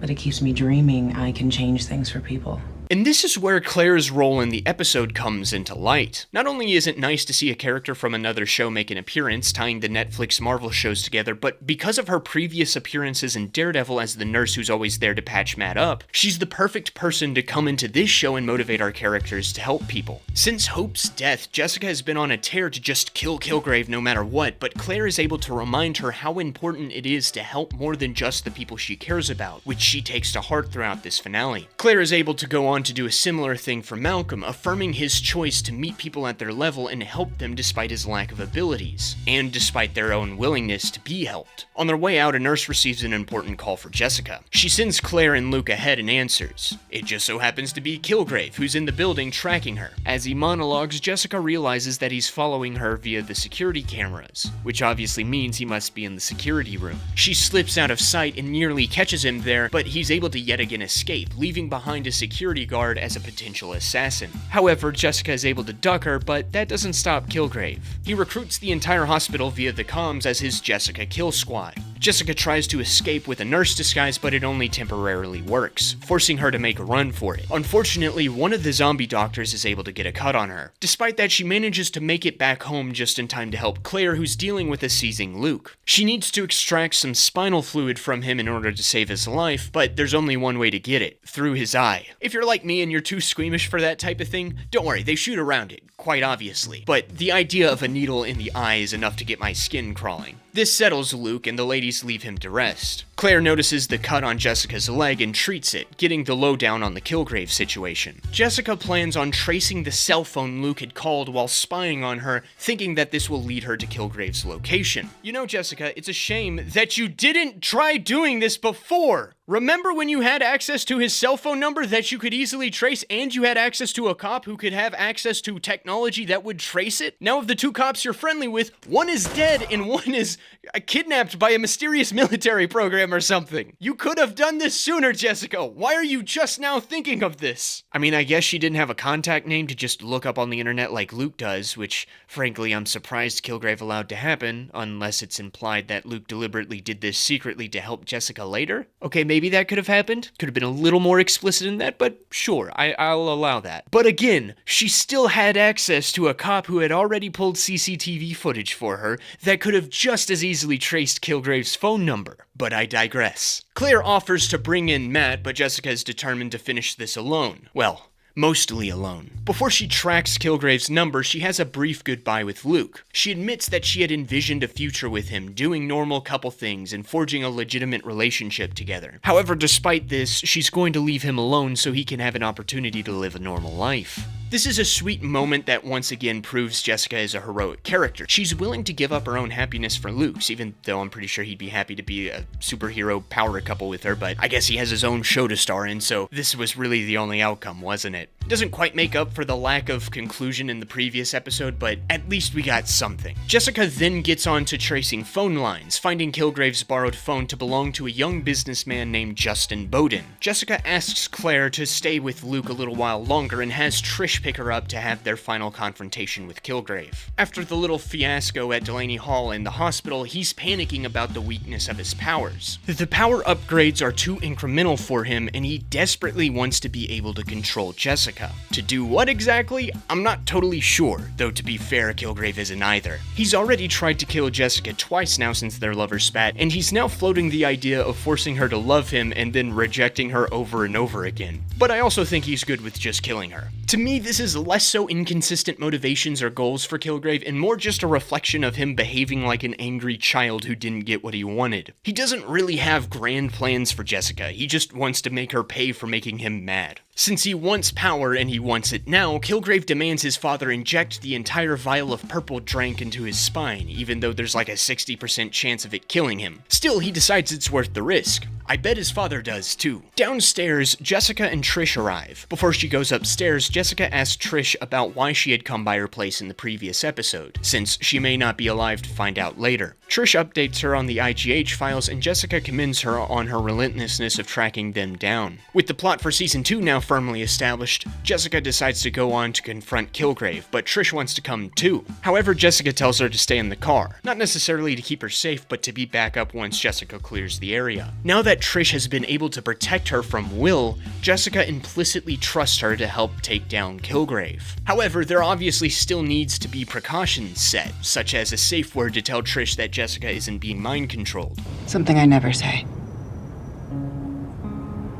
Like I love you. Aw, she said she loved Trish.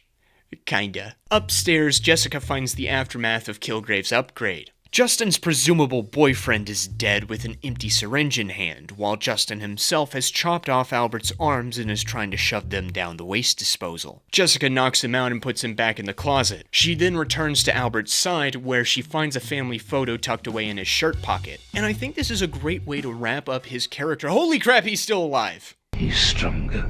Don't listen. Don't look at him. He'll make you kill.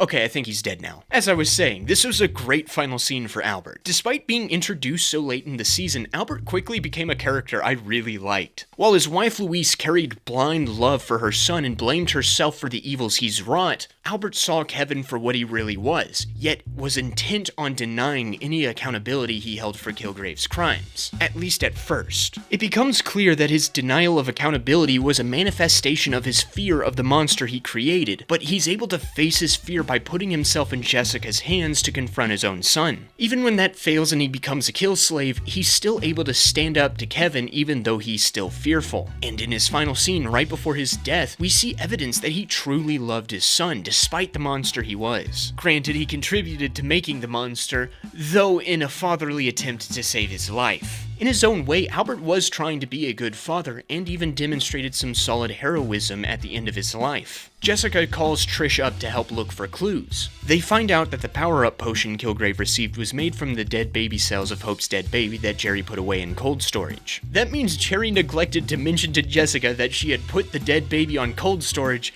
and that Kilgrave was well aware of this. That could have been helpful to know, you dumb lesbian. Jessica calls up Jerry to call her out for this, telling her that she's going to represent Justin pro bono as penance. Instead of ending the conversation right then and there like she's done every time in the past, Jessica actually offers up a word of encouragement to Jerry. But doing something good, it helps with the self-loathing, trust me. After that, Jessica finds another gift left by Kilgrave. A nice couple photo of Justin and his docked yacht. Jessica recognizes this as bait and prepares to go to the boat terminal to face Kilgrave one final time. For real this time. Jessica arrives at the boat terminal, jamming out to some tunes as Kilgrave reveals himself alongside a squad of police. You know, just in case the power-up doesn't work. The good news is, he doesn't have to worry about that. God's sake, Patsy! Okay, that's a funny callback. I kind of like that. It's Patsy! Patsy! I really want to be your friend. Using Trish's distraction, Jessica throws the fire alarm to drown out Kilgrave's voice and reveal herself, which might not have been the best decision in the world. She could have snuck up on him and taken him out there, but we got like another 15 minutes left in the episode. We need to do something a little more dramatically juicy. The cops fire at Jessica, giving Kilgrave enough time to run away yet again. Jessica waits for the cops to run out out of bullets and leaps over them. She pursues after Kilgrave and locks the cops inside. Jessica meets her out back and they find Kilgrave's next trap, a group of random civilians at his beck and call. Instead of having them attack Jessica, Kilgrave orders the group to kill each other while he gets Justin's yacht ready for departure. Jessica and Trish do their best to stop the crowd from killing each other, but Trish loses her headphones while Jessica realizes this effort is pointless. Instead, she beelines towards Kilgrave, forcing him to scream, "Stop!" Now, this initially looks like Jessica has regressed back to a couple of episodes ago, but she reveals that this was the only way she could have kept the crazed crowd from killing each other. If she tried to stop each scuffle solo, more people would have gotten hurt, but charging Kilgrave forces his hand and saves the people. Wait, why would she reveal this to Kilgrave? Come to think of it, she's not even moving anymore. Oh shoot, she might be under his control after all. Kilgrave finds this prospect tempting, but he's convinced she's faking it. He decides to play a different game. I've been asking the impossible of you. I see that now. I wanted you to love me, but you've never loved anyone. You're not even capable of it. With one exception. He calls forth Trish, taunting Jessica with the prospect of bringing her on the yacht, forcing her to become exactly what Jessica was in the past. Of course, Kilgrave wouldn't even need powers to force this scenario, because of the implication. You're not going anywhere. Take off your pants. He adds that Jessica won't be able to come near them lest Trish slit her throat. He then forces Trish to make out with him to make Jessica jealous. However, upon seeing Jessica do nothing about this, Kilgrave becomes convinced that he finally has enough power to control Jessica once again. He finally has what he's wanted this whole time. So he celebrates, promising that he'll eventually free her mind once she finally realizes that they belong together, but for now, she's his once again. Tell me you love me. I love you. Aw, she said the thing. Something I never say. Like I love you. I love you. Smile.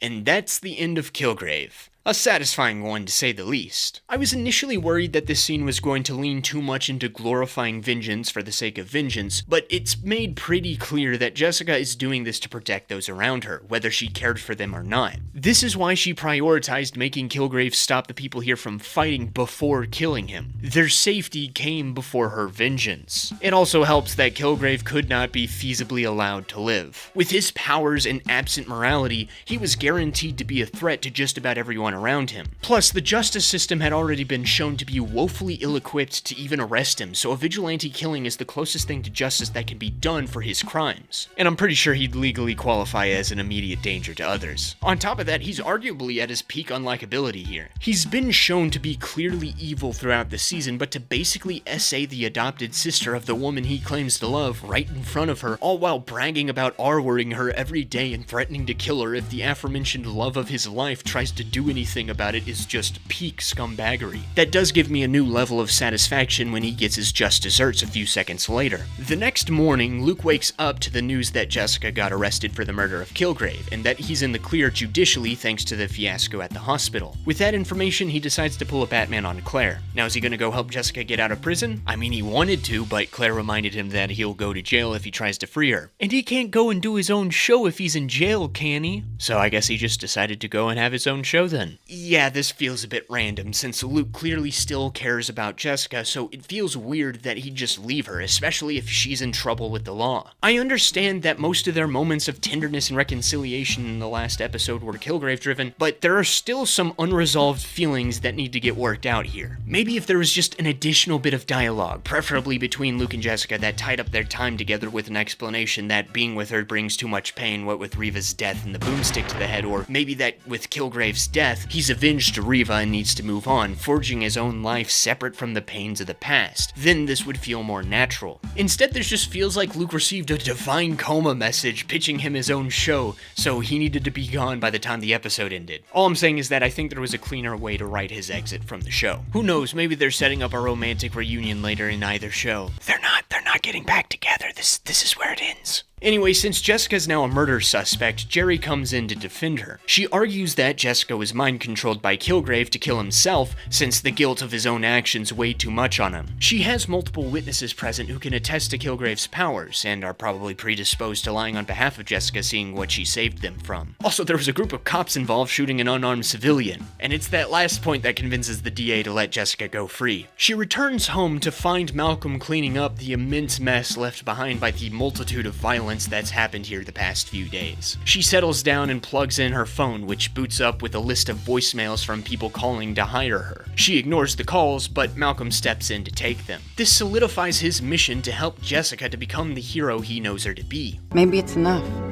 that the world thinks I'm a hero. Maybe if I work long and hard, maybe I can fool myself. I love how Jessica still keeps her cynical personality, but there's a notable change in her ideals. She may never admit it or accept it, but Jessica Jones is officially a hero now.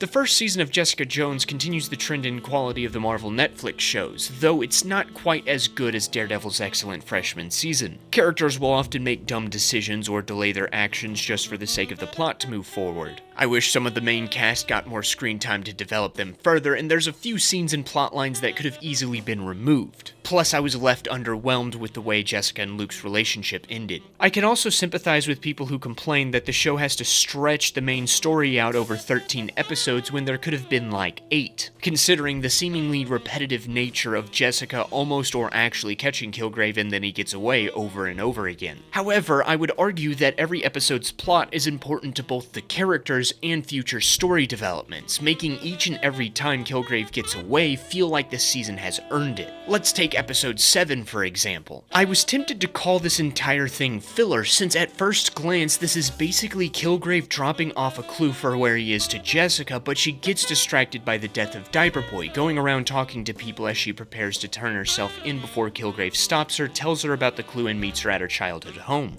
It seems like an annoying side quest that could have been avoided if Kilgrave had just not killed Diaper Boy and Jessica just immediately found his gift. But this builds upon what has already been set up and has greater implications later in the story. Diaper Boy was already established to be regularly bringing Jessica banana bread, so this encounter was not unlikely. And it's pretty safe to assume that Kilgrave's not going to take kindly to another suitor for Jessica's hand. As for the implications of Diaper Boy's death, this sends Robin into a spiral of grief, and upon learning he's dead, spurns her already existing hostility toward Jessica into actually attacking her, helping Kilgrave escape once again, leading to Robin herself becoming a hostage who, at the next Jessica Kilgrave encounter, distracts Jessica long enough for Kilgrave to escape with Albert, providing a way for little Kevin's powers to get an upgrade. Diaper Boy's death also impacts Malcolm's arc, as covering it up and lying to Robin causes him to doubt the worth of helping people, specifically Jessica, leading him to the rock bottom part of his development. Most of the storylines play out like this, so despite my sympathy for pacing complaints, I can't fully agree with them. I would also say that this show does a pretty good job at making use of its cast and meaningfully incorporating them into the plot. It truly excels at characterizing them. I've already talked about Will and Hope, but I think the character who most exemplifies this is the titular Private Eye. Jessica is a self-loathing, washed-up superhero who holds a cynical outlook on the world, and yet try all she might, she still behaves like a hero, sometimes maybe a bit too much. Her self-loathing has manifested in this lone wolf complex. She wants to tackle her problems alone, using sarcasm and insults to push people away, or in Trish's case, just vanishing from their lives altogether. She justifies this by saying she's protecting others from Kilgrave, which we do see her do from the first episode, and considering the nature of his powers, it's probably smart not to involve an entire group of people fighting him. However, at the very beginning of the season, she thinks that Kilgrave is dead, and yet she distances herself from other people anyways. That's where the self-loathing comes in. She hates herself for killing Reva, going as far as to punish herself by following Luke around to remind her of her transgressions. She says multiple times that none of what she did under Kilgrave's control was her fault, and yet they haunt her just the same. This caused her to retreat within herself and become a loner. She pushes away those who want to help her. It doesn't help that she's forced to interact with the slimiest people in New York for her job, who basically reaffirmed the cynical worldview that Kilgrave had instilled within her. Or maybe this is just her way of ignoring the hero's call. She sees herself as a villain. She doesn't deserve the people helping her. She deserves these scumbags. At least with them, she can stand on a moral high ground. Her arc, then, comes in two folds. She learns to accept the help of people who love her and believe in her, and their encouragement helps her to realize that maybe, just maybe, she can be a hero. From the very beginning, she demonstrates heroism, even as a child. You promised not to save me. I can't help it. When she prepares to face Kilgrave for the first time, she evacuates the hotel to protect the innocent civilians there. When she has a chance to take in Kilgrave, she chooses to save the life of Will Simpson instead. Actually, he tended to get away multiple times because of Jessica's tendency to help people. She helped save Malcolm from his drug addiction. She reveals her deepest, darkest secret to Luke in order to protect Charlie, the drunk bus driver. When presented with the opportunity to guide the man who had abused her and even R-worded her to become a hero, she actually considers giving up her entire life to do so. The only reason she doesn't is for the sake of freeing Hope from prison. That's the entire reason she goes after Kilgrave without the intention of killing him for 10 episodes of this season. She doesn't pursue Kilgrave out of vengeance or to satisfy a personal bloodlust. She goes after him to free Hope and prevent anyone else from falling victim to him ever again. Her mission from the beginning was a just one. Yes, she makes scummy decisions like sleeping with the widower of the woman she killed, but the fact that she hates herself for her awful behavior adds dimensions to her rather than making her unlikable. She could have easily become an angry, morality-deprived killer. Echo. Like she seems to think she is, but she's just a belligerent yet effective private eye who, in her heart, is a hero. And boy, does the show love reminding us. You're a good person, Jessica Jones. So what, you think because you have these abilities you're a hero? You're gonna be a hero. Jessica Jones, you are a hard-drinking, short-fused mess of a woman. But you are not a piece of shit. Still not the hero that you wanted me to be. You're exactly the hero I wanted you to be. You're not all hard edges, Jessica Jones. Despite her several problems, she still hopes that at her core she might just be a hero. Just had to be a hero, didn't you? I learned it from you. Always a sodding hero, aren't you? Yeah, like I've said, the writing in the show isn't subtle sometimes. Now, while Jessica may be the face of the season and the titular character, Kilgrave is the true star. I mean, come on, it's David Tennant, the 10th Doctor of orthopedics, or something. Is that what Doctor Who's about? I'm not sure, I haven't seen it. But seriously, I do mean this man is the star of the show. Unlike Kingpin, who has a network of supporting villains he has to work with in order to accomplish his grand plan, Kilgrave is a lone wolf who wants to get laid. Okay, it's a little more complicated than that. The nature of his powers create a great sense of paranoia throughout the season, as Jessica and her friends don't know who to trust. Kilgrave uses Simpson to go after Trish, Malcolm to stalk Jessica, Jessica's neighbor to try to kill Simpson, Luke to try to kill Jessica, and even his own father to be his scientist henchman. It's great for what the show's going for, though it does mean we don't get any secondary antagonists proper to fight through and build up to the final confrontation. This probably contributes to why people complain about the drawn-out plot, but I've already said my piece on that. Something I haven't quite said my piece on is how good David Tennant is in this role. He's incredibly charismatic in the way he casually delivers lines as though he's chatting with his mates when in reality he's mind-controlling them and planning to have them kill themselves in the near future.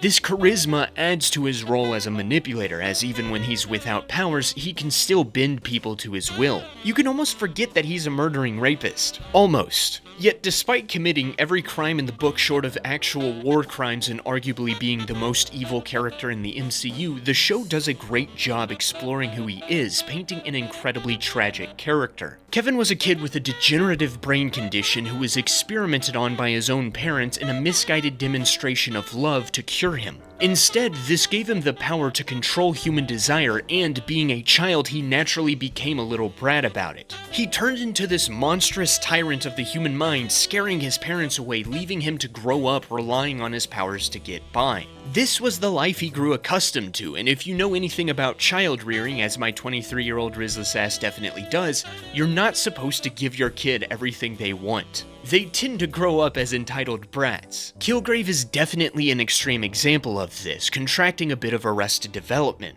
Hey, that's the name of the Shut up, Ron, wrong show. In many ways, he's still the same bratty kid who expects everything to be handed to him. He never considers the consequences of his actions and doesn't even seem to acknowledge the wrongs he's doing. He constantly blames the people he controls for being able to control them, or he just says the crime he committed wasn't really the crime. However, I think deep down he knows he's in the wrong, seeing as how he becomes incredibly uncomfortable whenever Jessica uses the R word.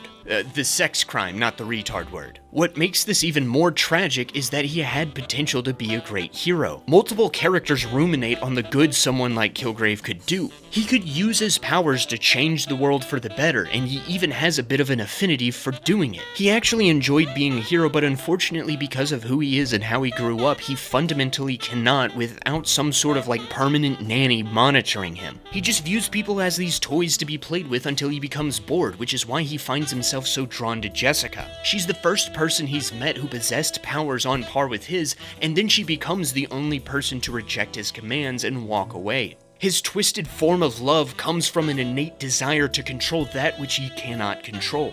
At first he tries these grand gestures of love and pretends to allow Jessica to fall in love with him of her own volition. But once she betrays his trust and kidnaps and tortures him, that's it. That breaks any love he has for her. Now he's all about punishment, and in order to punish Jessica, he needs to conquer her with a power-up. However, there still seems to be some longing lingering within him for her. He wants to punish Jessica, but that can go away if he can finally control her. That's how Jessica is able to beat him, by finally giving him what he wanted. Kilgrave was a truly despicable man with literally no concept of morality, to the point of having to be instructed on how to save folks without killing them. He simply takes what he wants when he wants it, leading him to become an easy love-to-hate villain. But his villainy still has an explanation that makes him human. Frankly, he gives Kingpin a run for his money as one of the best antagonists in the MCU for sure. Now, Trish's character is defined by her desire for two things: self-sufficiency and becoming a hero. She grew up as a child star under the controlling thumb of her mother, who abused her into being this perfect little starlet. Considering recent revelations about the kiddie sitcom industry, this feels particularly topical. One day her mother basically just buys Jessica to build Patsy's public image, and then against her wishes, she's saved from her mother's control by this brooding orphan girl.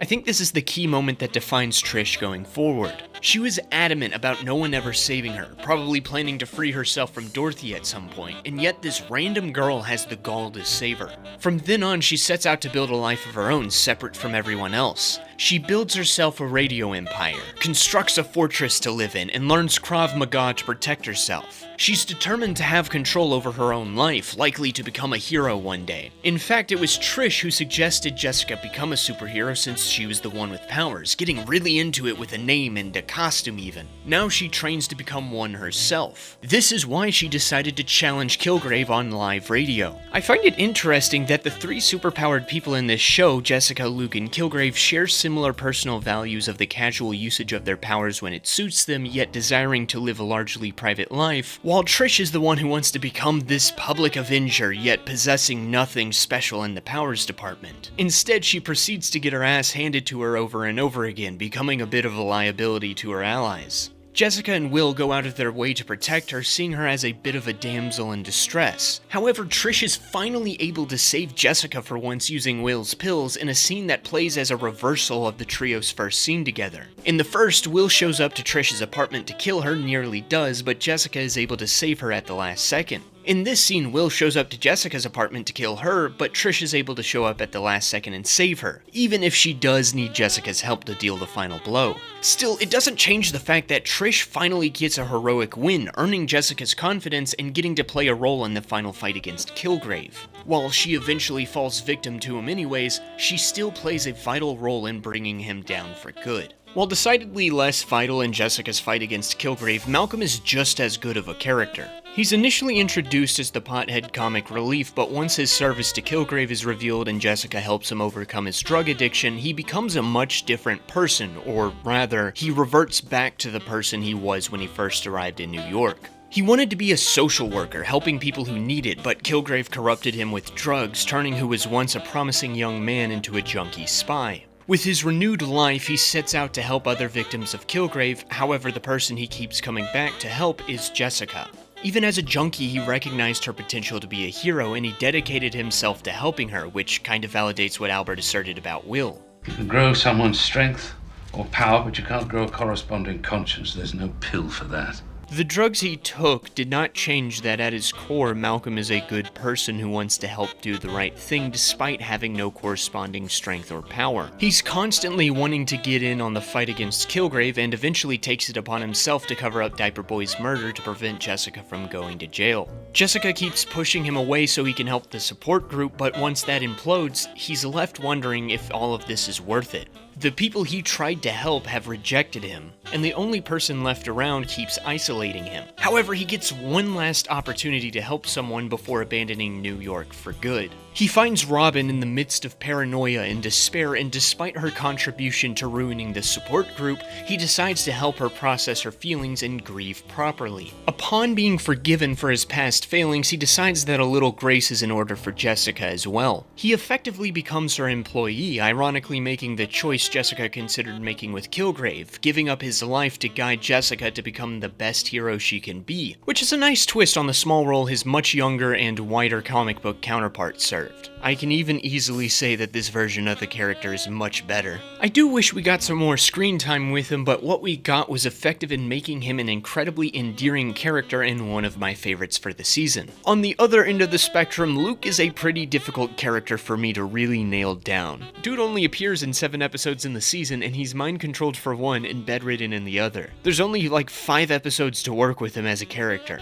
which is less than half of the season runtime. Why is he a part of the main cast? When he's introduced, he's a closed-off bar owner who only protects what's his and nothing more. He's able to bond with Jessica over their powers, their shared content with just getting by and not being a hero, and the fact that they're both lone wolves. Despite clearly not being over Riva, he allows himself to open up to Jessica and kind of falls for her, until Jessica cuts everything off because the guilt of banging the husband of the woman you killed finally gets to her. He then disappears for a couple episodes before coming back on a mission to find a clue to the identity of Riva's killer. From that point forward, he's on a revenge killing mission against Charles, and then Kilgrave until he becomes a meat puppet and then the world's heaviest prop. When he wakes up, Kilgrave is dead, so his revenge mission is now moot and Jessica's broken up with him again, I guess. Plus he has his own show to do, so he's kinda gotta go. And that's really it for Luke. He works well as the embodiment of Jessica's guilt for killing Riva, and I like Mike Colter in the role. However, his general arc of love and love again and loss again turning to vengeance until it collides with his love left me a little wanting since it doesn't really feel like it's properly concluded. I get that he has his own show to do stuff in, but characters like Saul Goodman, Agent Coulson, Angel, and even the Punisher feel like they get proper arcs before they went off and did their own show. Luke has the start of a character arc and then kinda disappears until he's brainwashed and knocked unconscious. We come close to some resolution during his time as a kill slave, and I think there's at least some sincerity in what he says, but because it's never clarified in a conversation between him and Jessica later, it leaves me a little unfulfilled. Of course, that may have been the point, and I guess there was some conclusion on Jessica's side of things, but I still wanted something to more properly wrap up his role in Season 1. Jerry, on the other hand, has a more proper arc. Her character can pretty much be summed up by the advice she gives Hope when she presented the plea deal to her. The real world is not about happy endings. It's about taking the life you have and fighting like hell to keep it.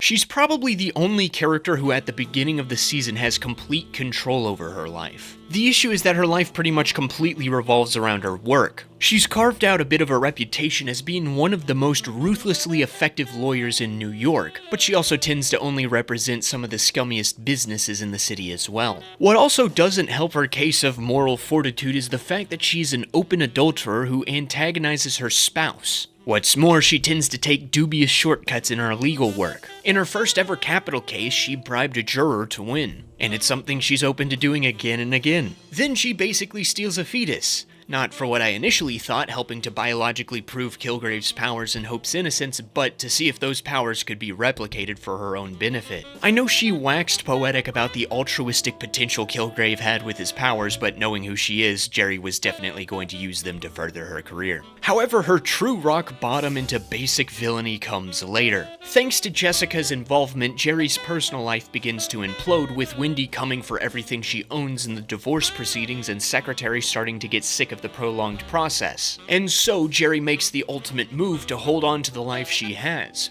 making a deal with Kilgrave to force Wendy to sign the divorce documents and freeing him. This basically solidifies Jerry as a horrible human being. The deaths of Wendy, Hope, Albert, Oscar, Luis, and whoever else is on her head as well as Kilgrave's. However, the final episode ties her arc together nicely. She's hit rock bottom with all her attempts to fight for the life she has ending with a dead ex-wife, jailed lover who even when she's likely released from prison for self-defense will never see her again, and a lot of blood on her hands. However, Jessica calls her one last time. Like she usually does, she berates Jerry for the many horrible things she's done, but for once she ends the call with some encouragement. Doing something good. It helps with the self-loathing, trust me. This kind of sincere comment inspires Jerry to take accountability for her role in Hope's death, and by extension every other death, and represent Kilgrave's victims pro bono, something she would never have done at the beginning of the season. Unlike Kilgrave, who sought doing good things as a cynical form of scale balancing and a method to get into Jessica's pants, Jerry starts doing good work as a form of penance for what she's done, much like Jessica, showing that despite her cutthroat, near-robotic manner, she still has some form of conscience. I mean, it would help if she actually turned herself in for being party to mass murder, but at least she acknowledged she's wrong, I guess. Personally, I find Jerry to be a fascinatingly unlikable character. Her arc is basically completely losing control of her life until she's completely alone, with the one person who's been against her from the beginning giving her a chance to own up to her actions and become a better person. Let's hope that continues into season 2. That's a genuine hope. I don't remember what she does in the next season. The further I got into the show, the more I found a connecting thread between the main characters. They all struggle with control and accountability. Jessica struggles to free herself from Kilgrave's control, both his powers and general influence, while taking accountability for the things she did while under his control, punishing herself for those things every day, though quite undeservedly. Trish strives to get control of her life so she can be a hero, taking accountability for her failings in her confrontations with Kilgrave. Will tries to control Trish in order to protect her and blames Jessica anytime she comes into danger. He refuses to take responsibility for getting his army buddies killed, blaming Jessica instead, and then he loses control of himself to pill addiction. Meanwhile, Malcolm fights to overcome the drug addiction that controls him while still taking accountability for the actions he committed while hazed. Jerry fights to keep control of her life as it falls apart and is forced to be accountable for the lives ruined by her actions and be better. Hope was under Kilgrave's control and holds herself responsible for Jessica's inaction against killing him, using her first moment of freedom to free Jessica of the burden of protecting her. Luke controlled his dead wife's bar, and then it went up into flames. I don't know, he barely counts as a main character anyways. Still, I find it interesting that each character has opportunities to be in control of their own actions, but it's only the heroes who hold themselves accountable for the actions they take, including the things they really couldn't control, seeking to rectify their wrongs by helping and protecting people. Or, at least in Jerry's case, she starts the process of trying to help people. Meanwhile, it's the antagonists who have opportunities to do good things while they're in control of their own actions, but do some pretty messed up stuff while blaming people other than themselves for it. For Will and Kilgrave, they eventually lose control of themselves, leading to their downfall. Will to the pills, and Kilgrave to his uncontrollable lust for Jessica. He also loses control of his life by dying. That'll do it. Again, only Jerry is able to move forward by taking accountability for her actions and striving for self-improvement. At least that's what I hope. The show ties these characters together to illustrate this idea that true heroes take control of their lives, hold themselves accountable for the wrongs they've done, and strive for self-betterment to help people. In other words, with great control comes great accountability. No, that doesn't sound exactly right, but it does sound fitting, seeing as how Jessica's first appearance in the comics was retconned into an issue of Amazing Spider-Man. Anyway, Jessica Jones Season 1, while not quite being as good as the debut season of Daredevil, is still a worthwhile season of television with a pretty well-developed cast. It explores the sleazier side of the MCU with affairs and exploitation and a street-level villain who has done one of the worst things you could possibly do to another person with powers that make that crime even worse. It's also probably the steamiest thing to come out of the MCU. There are a lot of hugging intriguing scenes in this show, probably a bit too much for my taste, though they do a good job at characterizing those participating. Still, I'm glad that the next stop on our journey through Marvel Netflix has us returning to Daredevil. I feel like I need to go to confession after all those amateur sex scene analyses. So I guess I'll see you there. That is, unless I get distracted by yet another project, which is definitely probably going to happen. But regardless, whenever or wherever I see you next time, I hope you take care of yourselves until then. Thanks for watching, stay blessed, I'll see you next time.